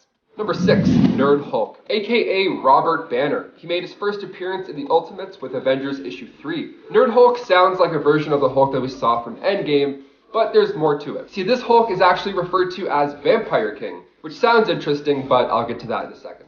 So he was a clone originally created by Stark's older brother, Gregory Stark. Now the clone has all the smarts and it has the Hulk's strength, but it lacked the anger, which Captain America wasn't really a fan of. See, Cap was also able to take him down easily, so it's clear you need to have anger in order to be the Hulk completely. So when Nerd Hulk is set to take on Red Skull, he's actually able to crush the Cosmic Cube. Only this was an illusion and the Red Skull was able to blast Nerd Hulk away. So now we need an upgrade. We need to change something up. We can't have the Hulk just getting blasted away every time there's a mission.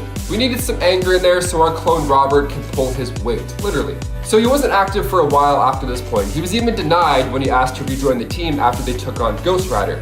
Poor Robert. So he traveled to New York City where there just happened to be a vampire outbreak. So now he's Team Edward, vampire and all. He's working for the vamp leader referred to as Anthony. So Banner ended up disagreeing with his leadership and took him out of the picture, and he actually took his spot. So now Nerd Vampire Hulk was the new leader of the vampires, which is pretty sweet. Something we're probably not gonna get on screen, but it's nice to imagine.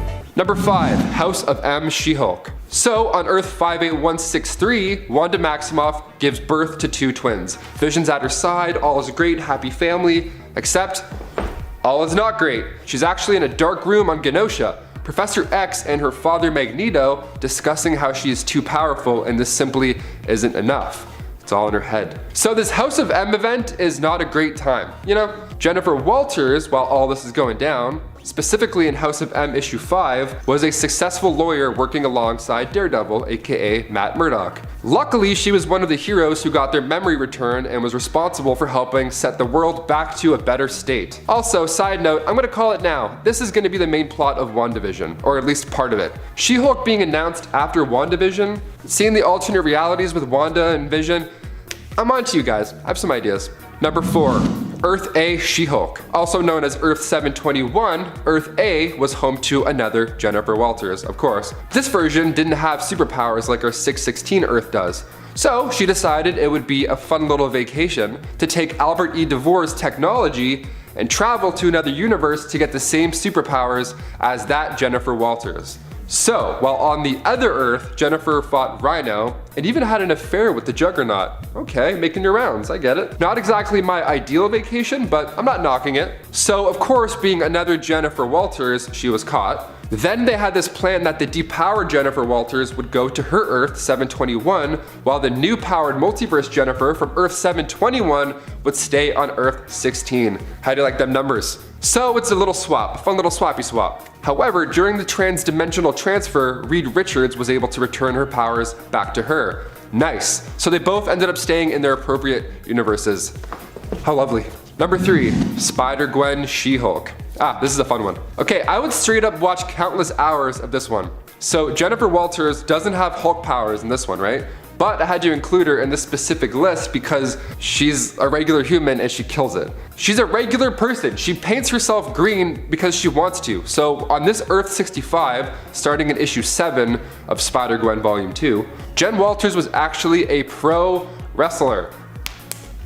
Yeah, and if that wasn't already intimidating enough, she ended up becoming Gwen Stacy's defense attorney. This show would be epic. I really hope we get something similar for her Disney Plus show. Just painting herself green, getting hyped up. Maybe she grew up watching the Avengers on the news, gets herself all amped up, slams people through some tables, go to court, shake some hands. That's a warrior right there, people. I need to see this. Debit.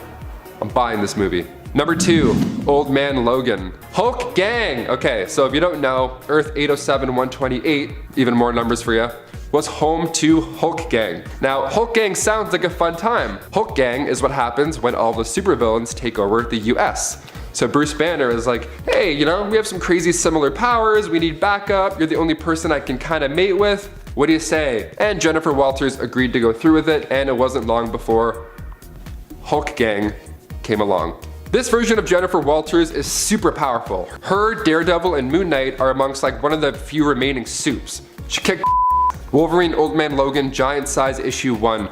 Go check it out right now. And finally, number 1, Lyra. I feel like I have to say it with an accent. Lyra. Taking place on Earth 8009, beginning with Hulk Raging Thunder issue 1, we find Lyra Walters, or sometimes referred to as Savage She-Hulk, is the daughter of Thundra and Earth 616 Hulk. Yeah, so she's from Earth 8009 in the 23rd century, and at that time the Earth was split into different factions. So the guys faction were like warriors, you know, like they looked up to past heroes like Wolverine, just men, you know. And then the women came together under the United Sisterhood Republic, and they were outgunned and outmanned, literally. So Thundra got sent to Earth 616, where she met that Earth's Hulk, had the baby, And Lyra actually gets stronger when she's calm too, which is cool. It kind of reminds me of my mom. Whenever she was quiet and still, I knew I was in some trouble. So she's able to tap into gamma sight, which means she basically can see the flow of gamma radiation. She's one with the gamma. And like all over the world too, not just within her sight range.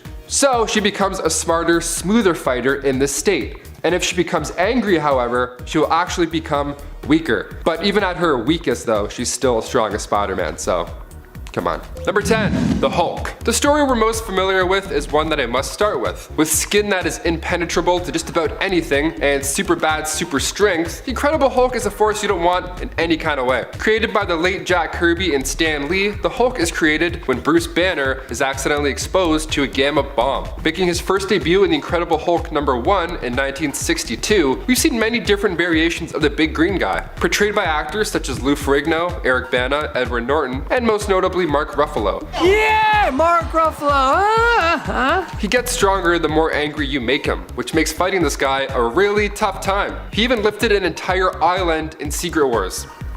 An island. Who do you guys think played Bruce Banner the best in the movies, by the way? Let us know in the comments. We're curious over here. Number 9, She-Hulk.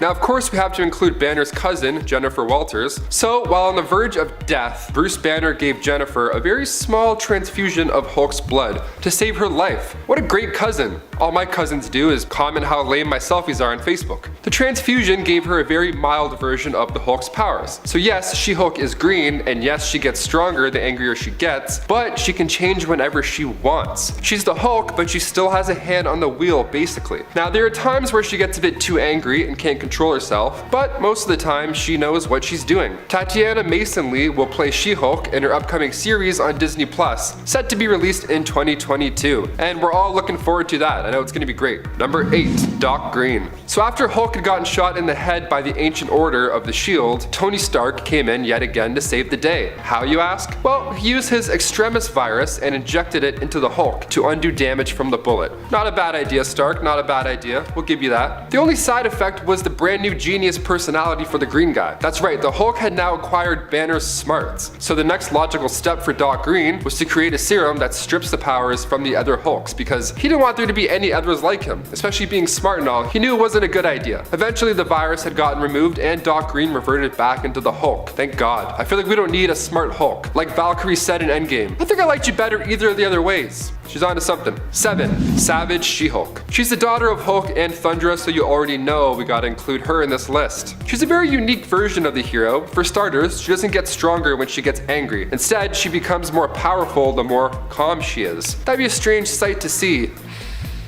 Well, I'm going to kill you now. That's wild. So where did these powers come from? Well, when Thundra went back in time, she fought the Hulk. But then the two became friends by the end of it and even shared a kiss. How lovely. So once back in her own timeline, she used the leftover Hulk DNA, added it to her DNA, and then poof, you have Lyra, the Savage She-Hulk. Number 6, Maestro. Okay, remember in Avengers Endgame when Scott Lang tests out the quantum tunnel? He goes from being an adult to an old man to a baby back to an adult. It's actually a pretty comical scene, but what if one of the other Avengers went in? Like, what if you aged the Hulk? Well, making his first appearance in a vision in the Incredible Hulk Volume 2 issue 401, Maestro was the main antagonist in the Incredible Hulk Future Imperfect. The story takes place about 100 or so years in the future after a nuclear war has put the planet close to extinction. So an alternate version of the Hulk, Maestro, had been absorbing all the nuclear radiation the entire time and ended up becoming the strongest thing on the planet. Massive increases in strength and anger, plus the brains of Banner made him arguably unstoppable. I would love to see this version of Hulk on the big screen. In fact, I'd love to see an old version of pretty much any of the Avengers. Not just a scene with old Cap, because you know,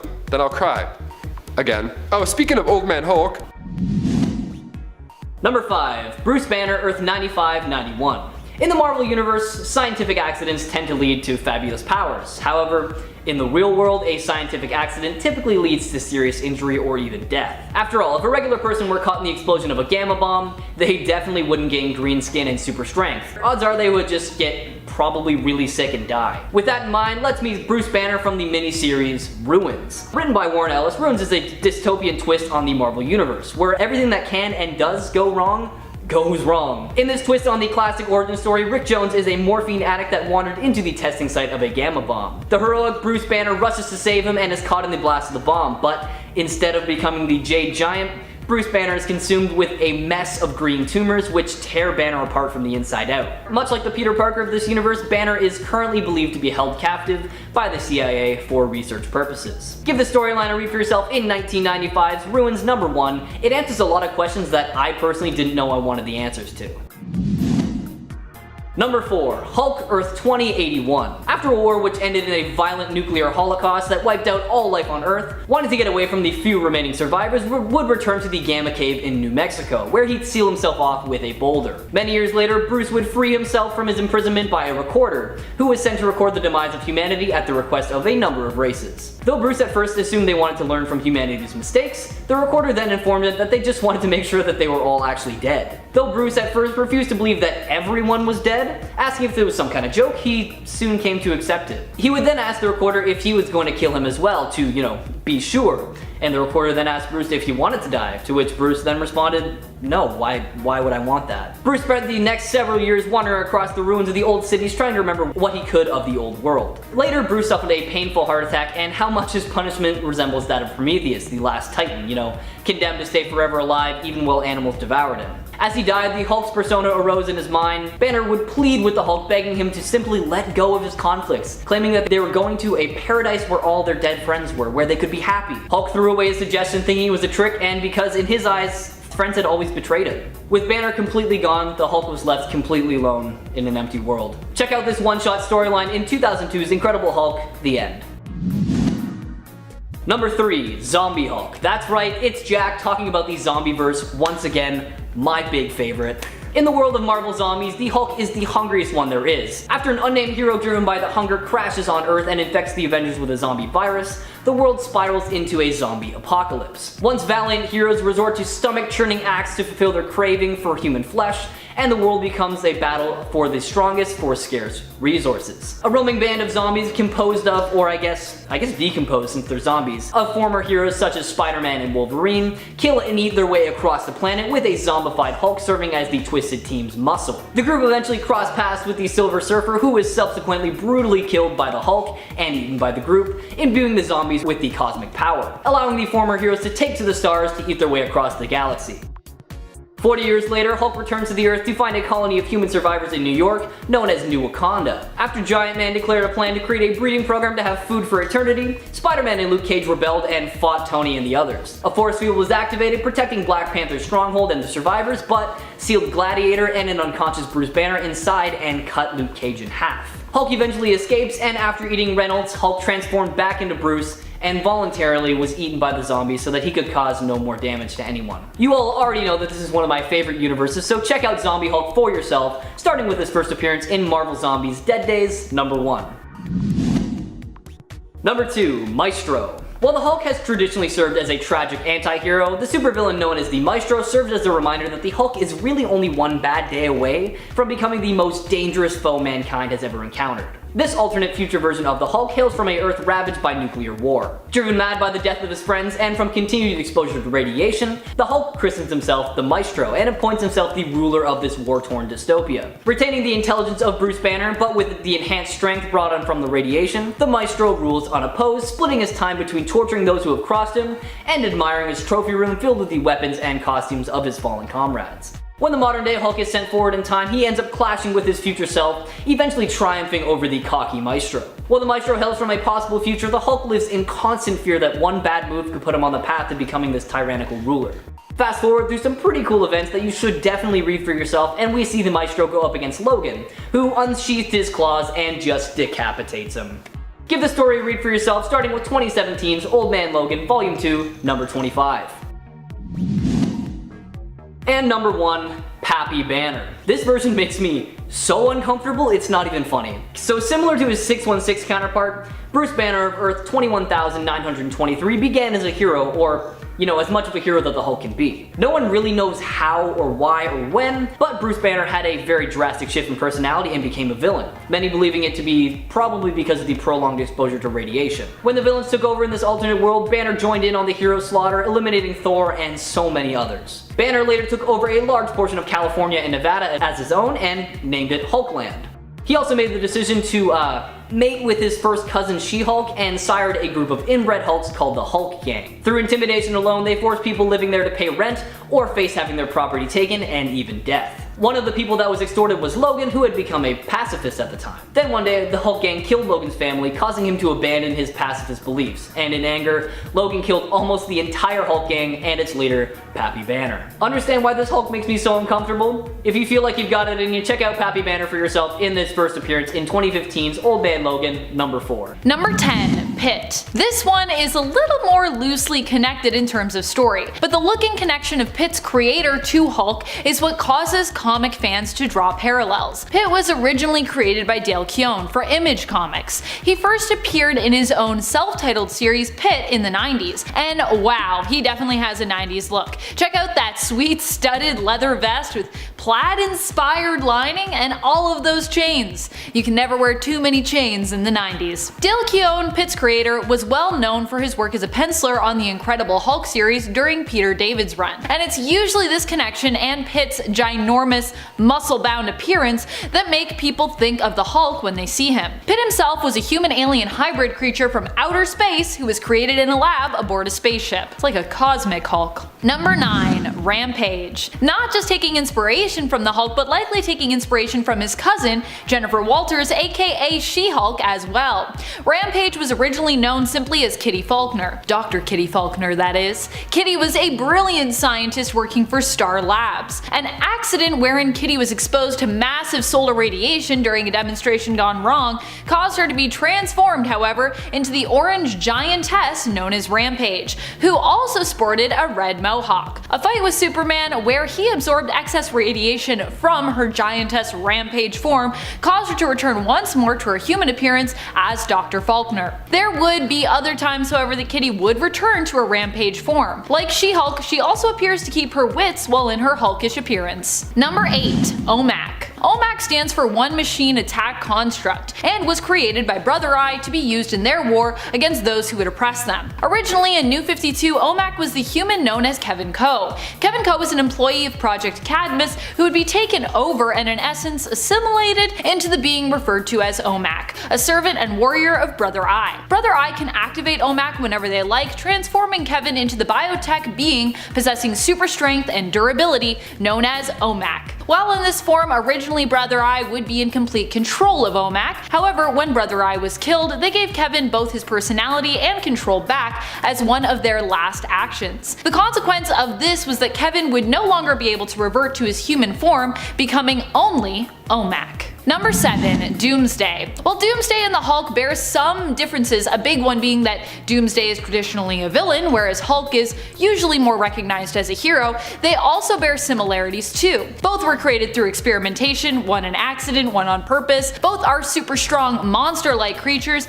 and they even bear a resemblance to one another. Doomsday is gray, which actually was the color Stan Lee originally wanted for the Hulk's appearance. However, when problems surrounding this desire arose, they turned the Hulk green instead. When Doomsday first fully appeared in Superman the Man of Steel issue 18, he was seen wearing a containment suit. And while Doomsday might be gray, his containment suit was very green, which all added to his Hulk-like appearance, in my opinion. Of course, the suit was likely added to create intrigue as to who or what was lurking within it. But still, it's interesting that DC decided to pick the color green as opposed to any other color. There's a lot of other colors out there, folks. Number 6, Doomed. If you thought Doomsday was a Hulk ripoff and you're feeling me there, you are going to love this one. Doomed was created when Metropolis University student Riser was infected with the Doomsday virus, similar to other versions of the virus we've seen pop up in the comics, but not quite as deadly as the one from the Dark Multiverse. Instead of killing Riser, it transformed him into a monster-like creature known as Doomed. He had similar powers to Doomsday, but has never really been considered a villain,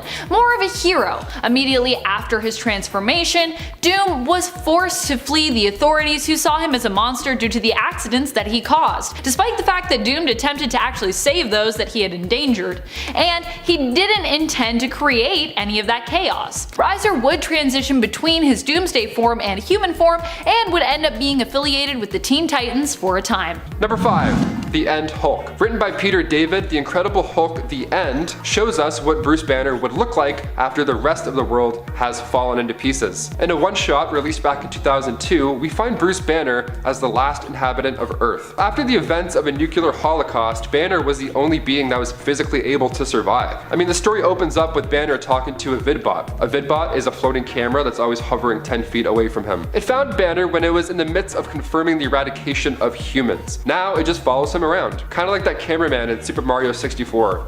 He's like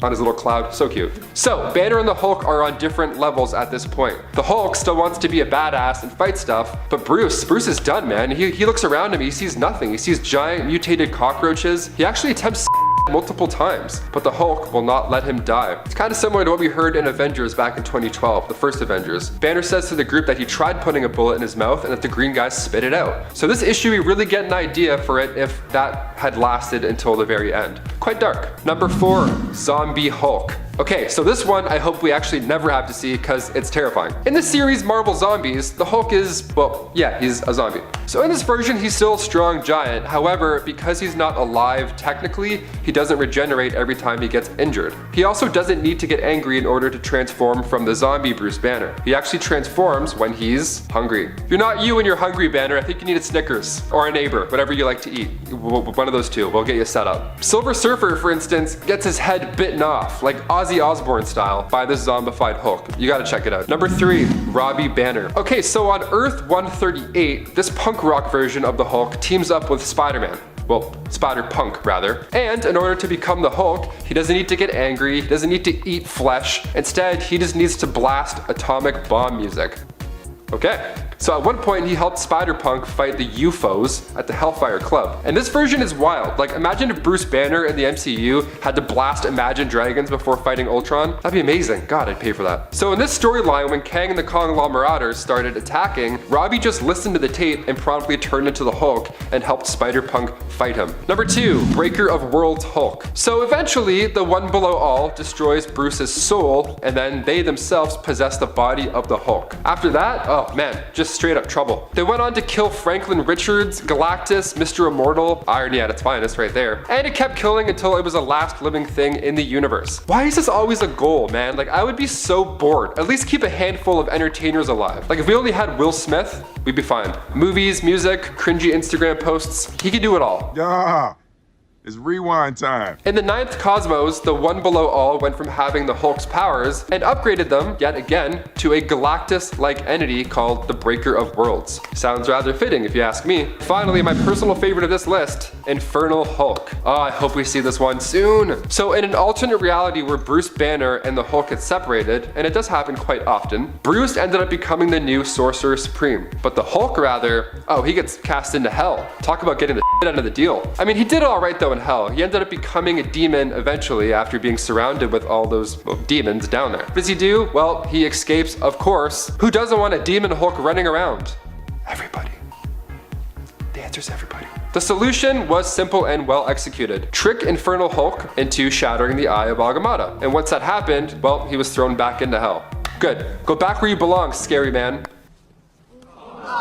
Son of a ball, why didn't you just go home? That's your home! Are you too good for your home?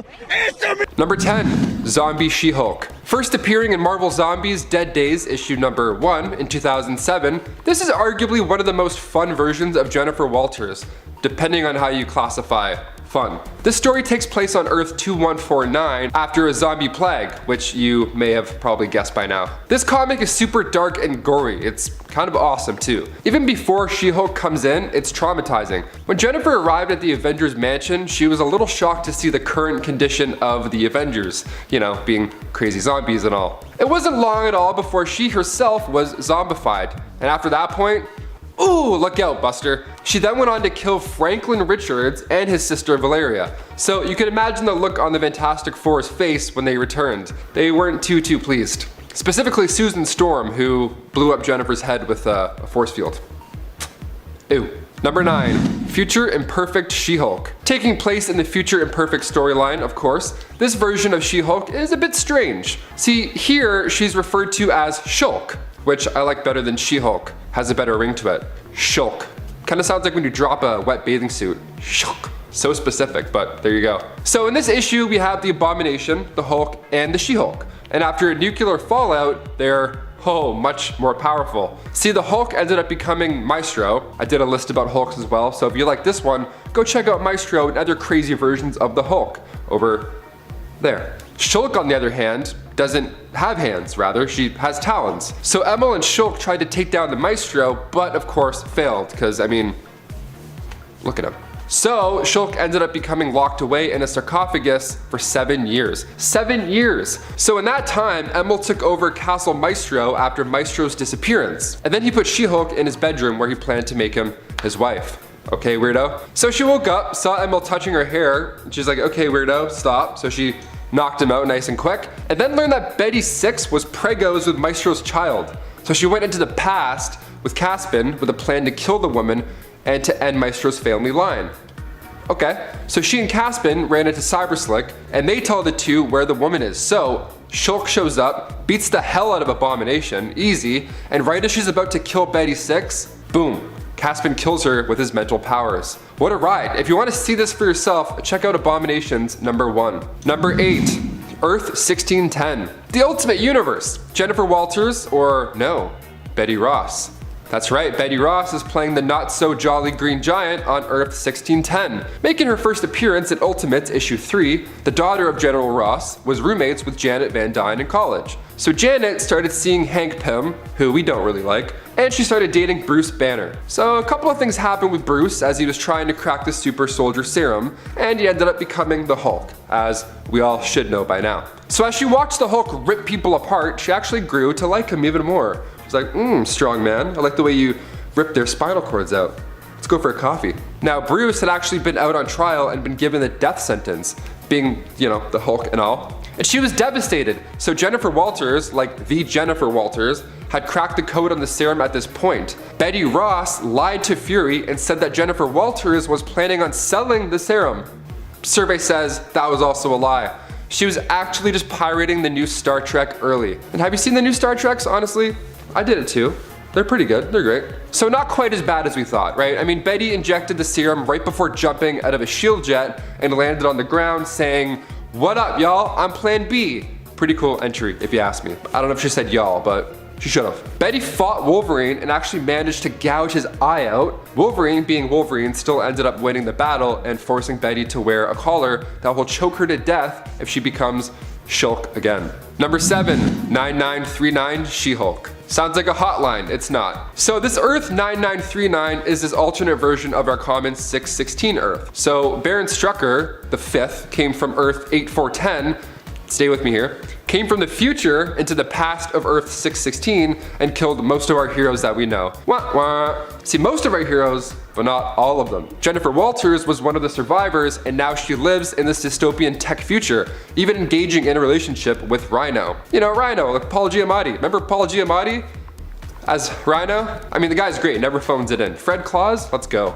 So, they go back in time to defeat Charnel, to prevent the dark future that they came from. And sure, she died in the final battle, but I think she pulled off enough of her own weight here. Like, kinda crushed it, Jen Waltz. Kinda crushed it. Number 6, Hydra She-Hulk. Okay, this is a fun one. So Jennifer Walters of Earth 9997 ends up being infected by Hydra creatures that were created by Norman Osborn. I mean, look at these things.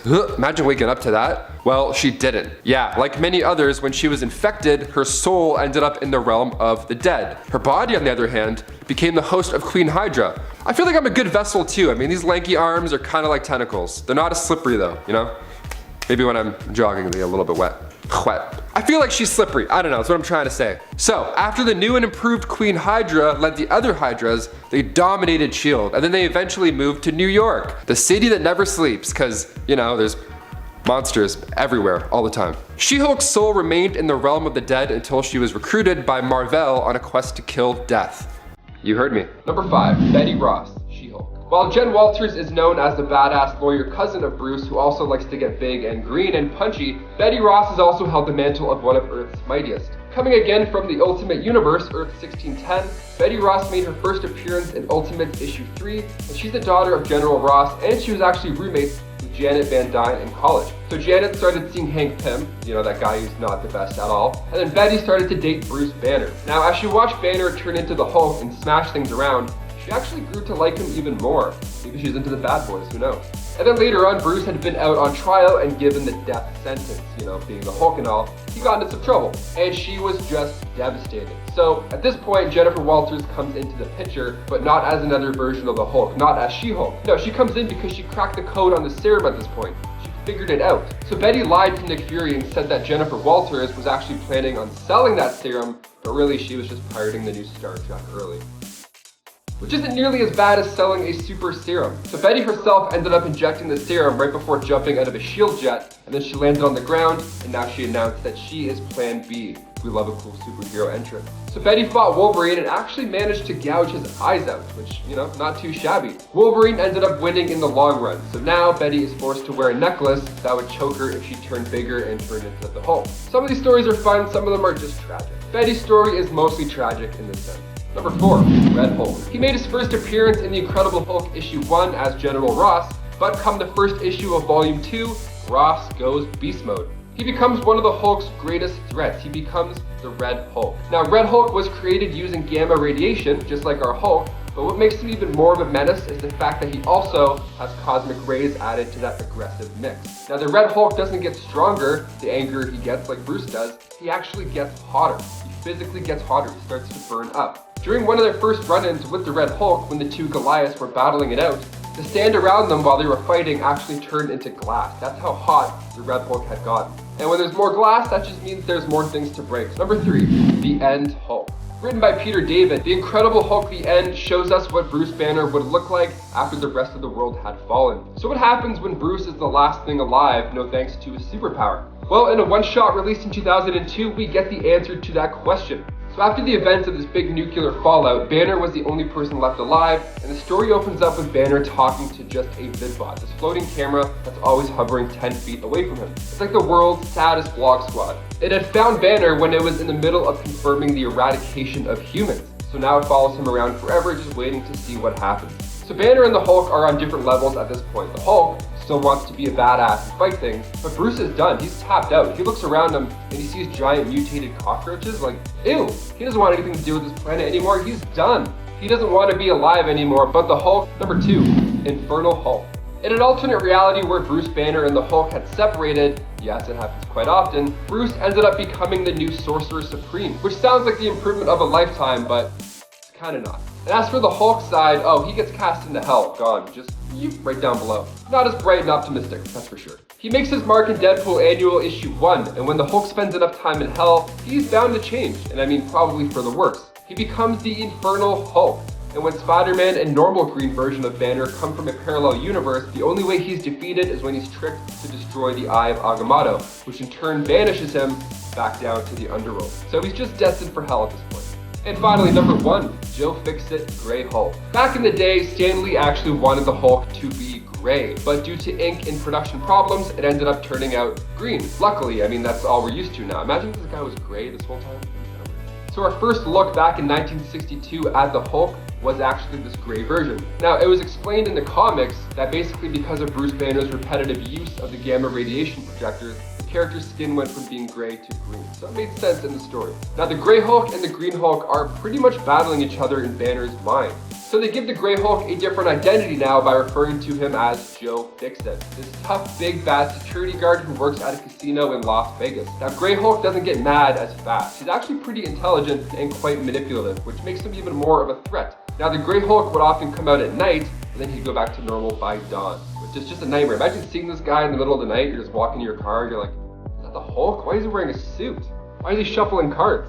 What is this dude? There have been rumors that the Grey Hulk will make an appearance in the She-Hulk Disney Plus show.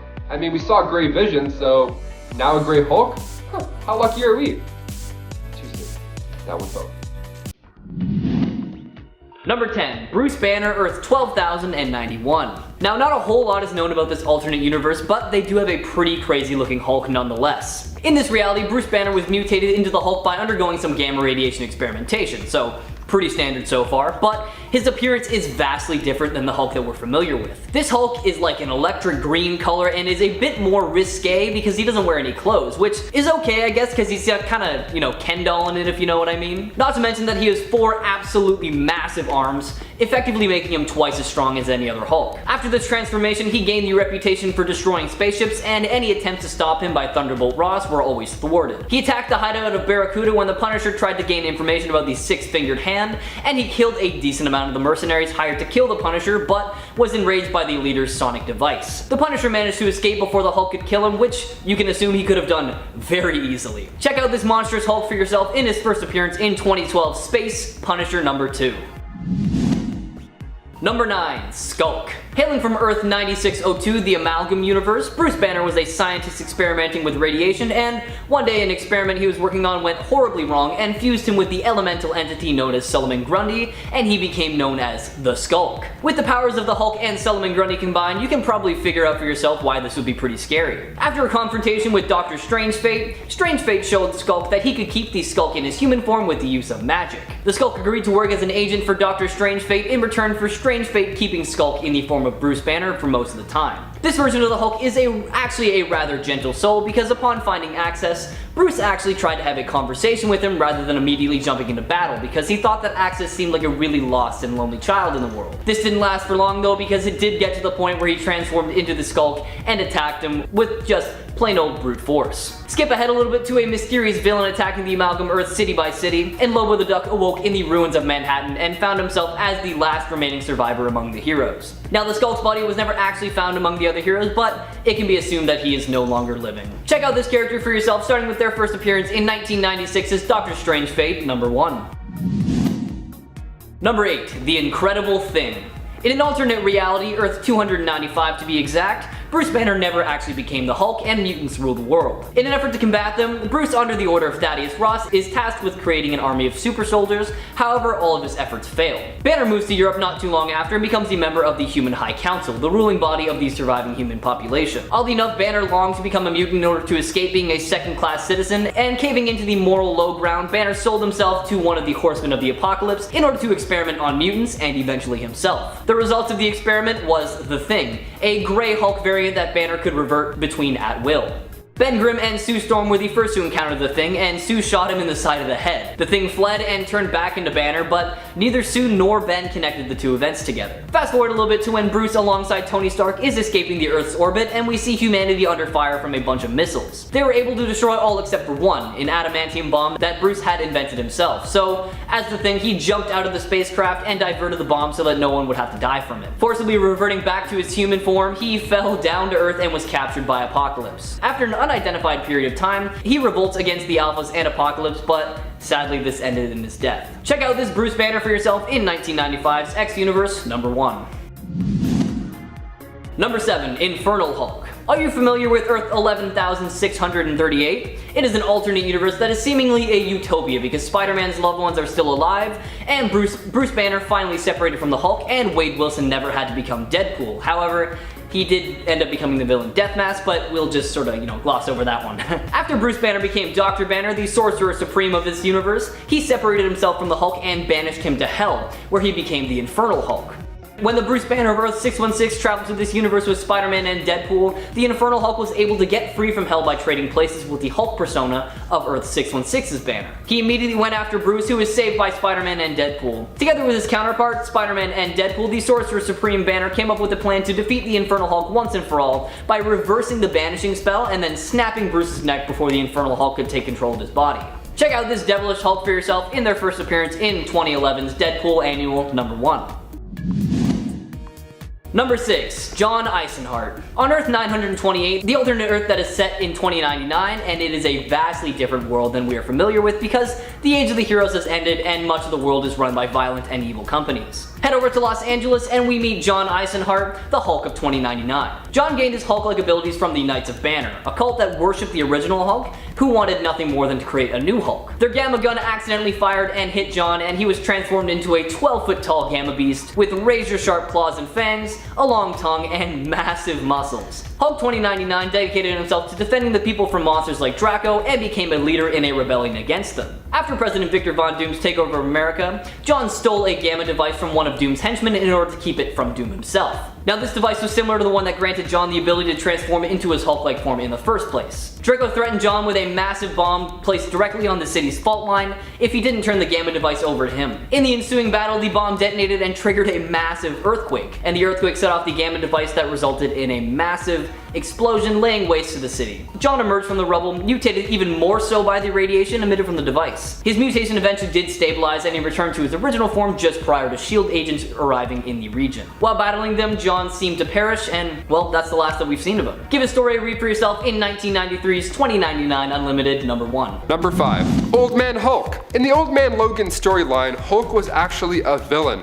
Traitor. Alongside Dr. Doom, Magneto, and Abomination, he actually ends up being the final villain for the story. He ended up having kids with none other than his own cousin, Jennifer Walters, aka She-Hulk. Okay, interesting choice. Well, it's because she couldn't be poisoned by the radiation, so it made sense to do it, I guess. After they had referred to themselves as Hulk Gang, what up? Some members of the family ended up killing Wolverine's family. Not a good idea. So retired Old Man Logan Wolverine got pissed and killed basically everybody except old Banner and one young offspring. Banner then turns into a very large, very angry monster and swallows Wolverine whole. That's right, he eats him. See, normally you would think that's the end of it, but that is until Wolverine cut through him from the inside and broke free, killing Old Man Hulk in the process. I don't know who I'd rather be in that situation. Like, would you rather be swallowed by a Hulk or would you rather swallow a sharp Old Man Logan? Both sound unpleasant. Number 4. War Hulk. In X-Men Apocalypse, we caught a glimpse at the Horseman. Apocalypse surrounded himself with the likes of Storm, Cyclops, Gambit, and Archangel before going for Magneto himself. But what if he recruited the Hulk? Well, that's exactly what sort of happened in the Onslaught storyline. After the Hulk and Banner split into 2 separate units and were on different Earths, so the angry green guy ended up being recruited to serve as War, thus giving us War Hulk. This version is a treat. So Apocalypse added to his already terrifying set of skills. The Beast was unstoppable at this point. Even Apocalypse had to put a cap on what he was able to do because, well, I mean, look at him. Times like these, I really wish Marvel had all the rights to their Fox characters. As much as I love Days of Future Past, this would have been a great way to mix up Banner's storyline in the MCU drastically. Eventually, we got to see this Beast version of Hulk in Thor Ragnarok based on the storyline none other than number 3, Planet Hulk. Arguably the best scene from Thor Ragnarok is when Hulk is the champion of the arena at Sakaar. Once Thor realizes that this is not the same Hulk he'd worked with in previous Avengers movies,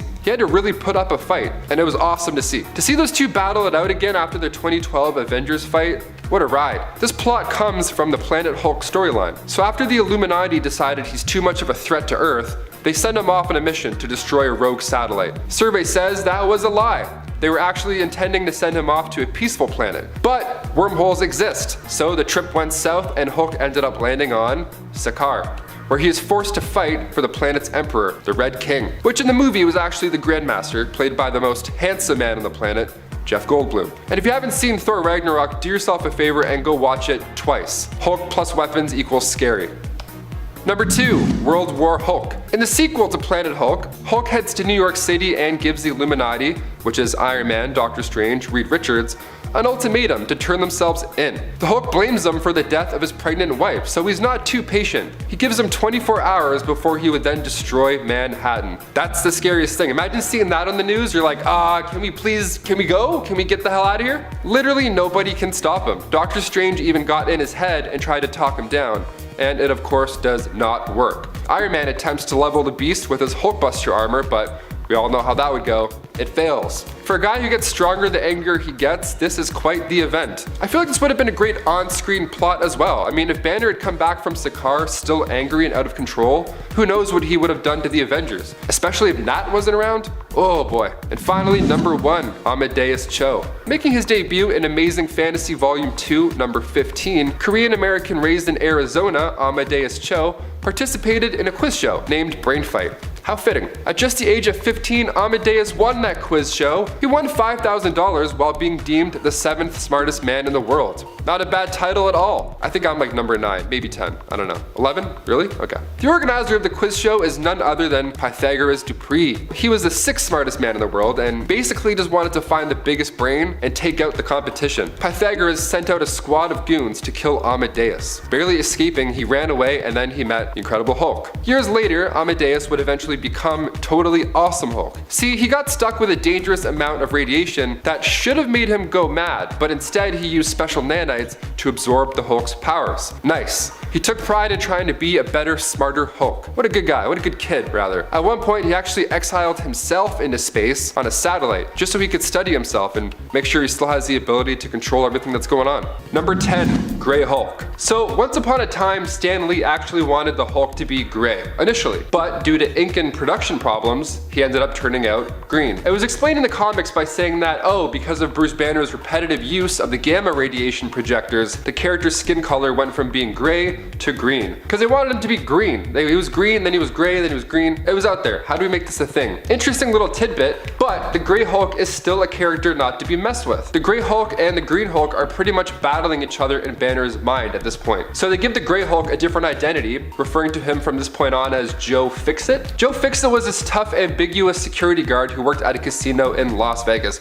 Real butch guy. So opposed to Savage Hulk, Gray Hulk doesn't get mad as fast. He's actually pretty intelligent and pretty manipulative as well. He doesn't lose control that easily. Still a badass nonetheless, but he's got a hand on the wheel. Gray Hulk would then come out at night and then go back to normal by dawn. This is because Bruce was literally afraid of the dark, so the Gray Hulk represented more of that brain space in Banner's head, you know? Like imagine bumping into this guy during a late night walk. I would puke, straight up. So scary. He could also drive a car too, which is amazing. So if you're like, you know, me, who doesn't have his license still as an adult, just remember that Gray Hulk is probably better at parallel parking than us. How do you feel, guys? How do you feel? Number 9, Green Hulk. Okay, going off the notes from the Gray ink debacle, when the Green Hulk was introduced later on, it wasn't that different than we saw from the Gray Hulk. So instead of the Hulk coming out at night, they decided to just go the route where we're all familiar with, mean and green. He started to pop up in other character comic books before eventually getting his own issues. I had to include this version as he is the next version after Gray Hulk. It's kind of hard not to. What do you guys think? Would you rather see more of the Gray Hulk who comes out at night and just kicks rocks and mumbles and gets all angry looking like Frankenstein's monster? Or do you prefer the green guy, pops out in the middle of the day if Bruce Banner gets stung by a bee and then just starts punching shit? I personally love the gray guy. What a route to go. Number 8, Red She-Hulk. So on part 1 of this list, I had mentioned She-Hulk, but what about Red She-Hulk?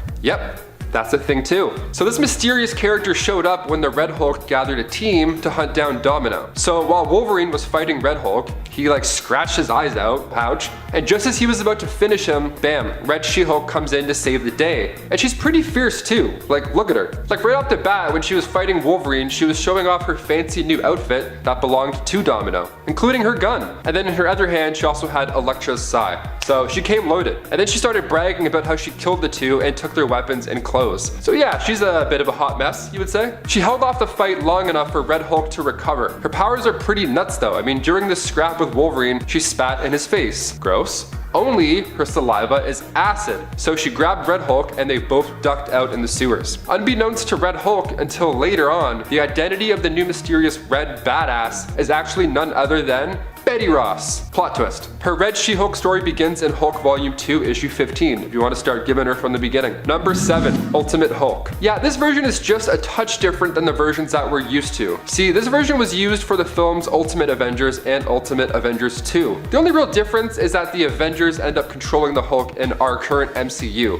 More or less. Like by the time Avengers 1 reaches its final act, they're all cool and they work together. He's like, yeah, that's my secret. I'm always angry. Then they all give a thumbs up. In this version, they battle the Chitauri, but they have a much harder time retaining the Beast. He actually fights all of them first, and in this storyline, he even lifts Mjolnir. So if Cap lifting the hammer wasn't good enough, get a load of this guy. Starting with Ultimate Marvel Team Up, issue number 2, that is. Number 6, Mark Ruffalo. That's right, I'm gonna talk about this version for a bit longer because we're probably the most familiar with it. Mark Ruffalo's Hulk Hulk, it's a classic. As seen in all the Avenger movies, this Hulk goes crazy a handful of times, most notably the fact that he's clashed with pretty much every Avenger except Captain America. He took on Natasha in the first Avengers, and that is until Thor came in to have a go, and I like that in the MCU we see character arcs not only with Bruce Banner, but for the Hulk as well. Like for example, after he fights Iron Man in the Hulkbuster armor in Avengers Age of Ultron, the second he snaps out of Wanda's curse, you can see on the Hulk's face that he's disappointed in himself. That's a huge difference from when we last saw him in the previous Avengers movie. The Hulk, not Banner, right? This was long before he ended up merging in Endgame, so to see this soft moment with him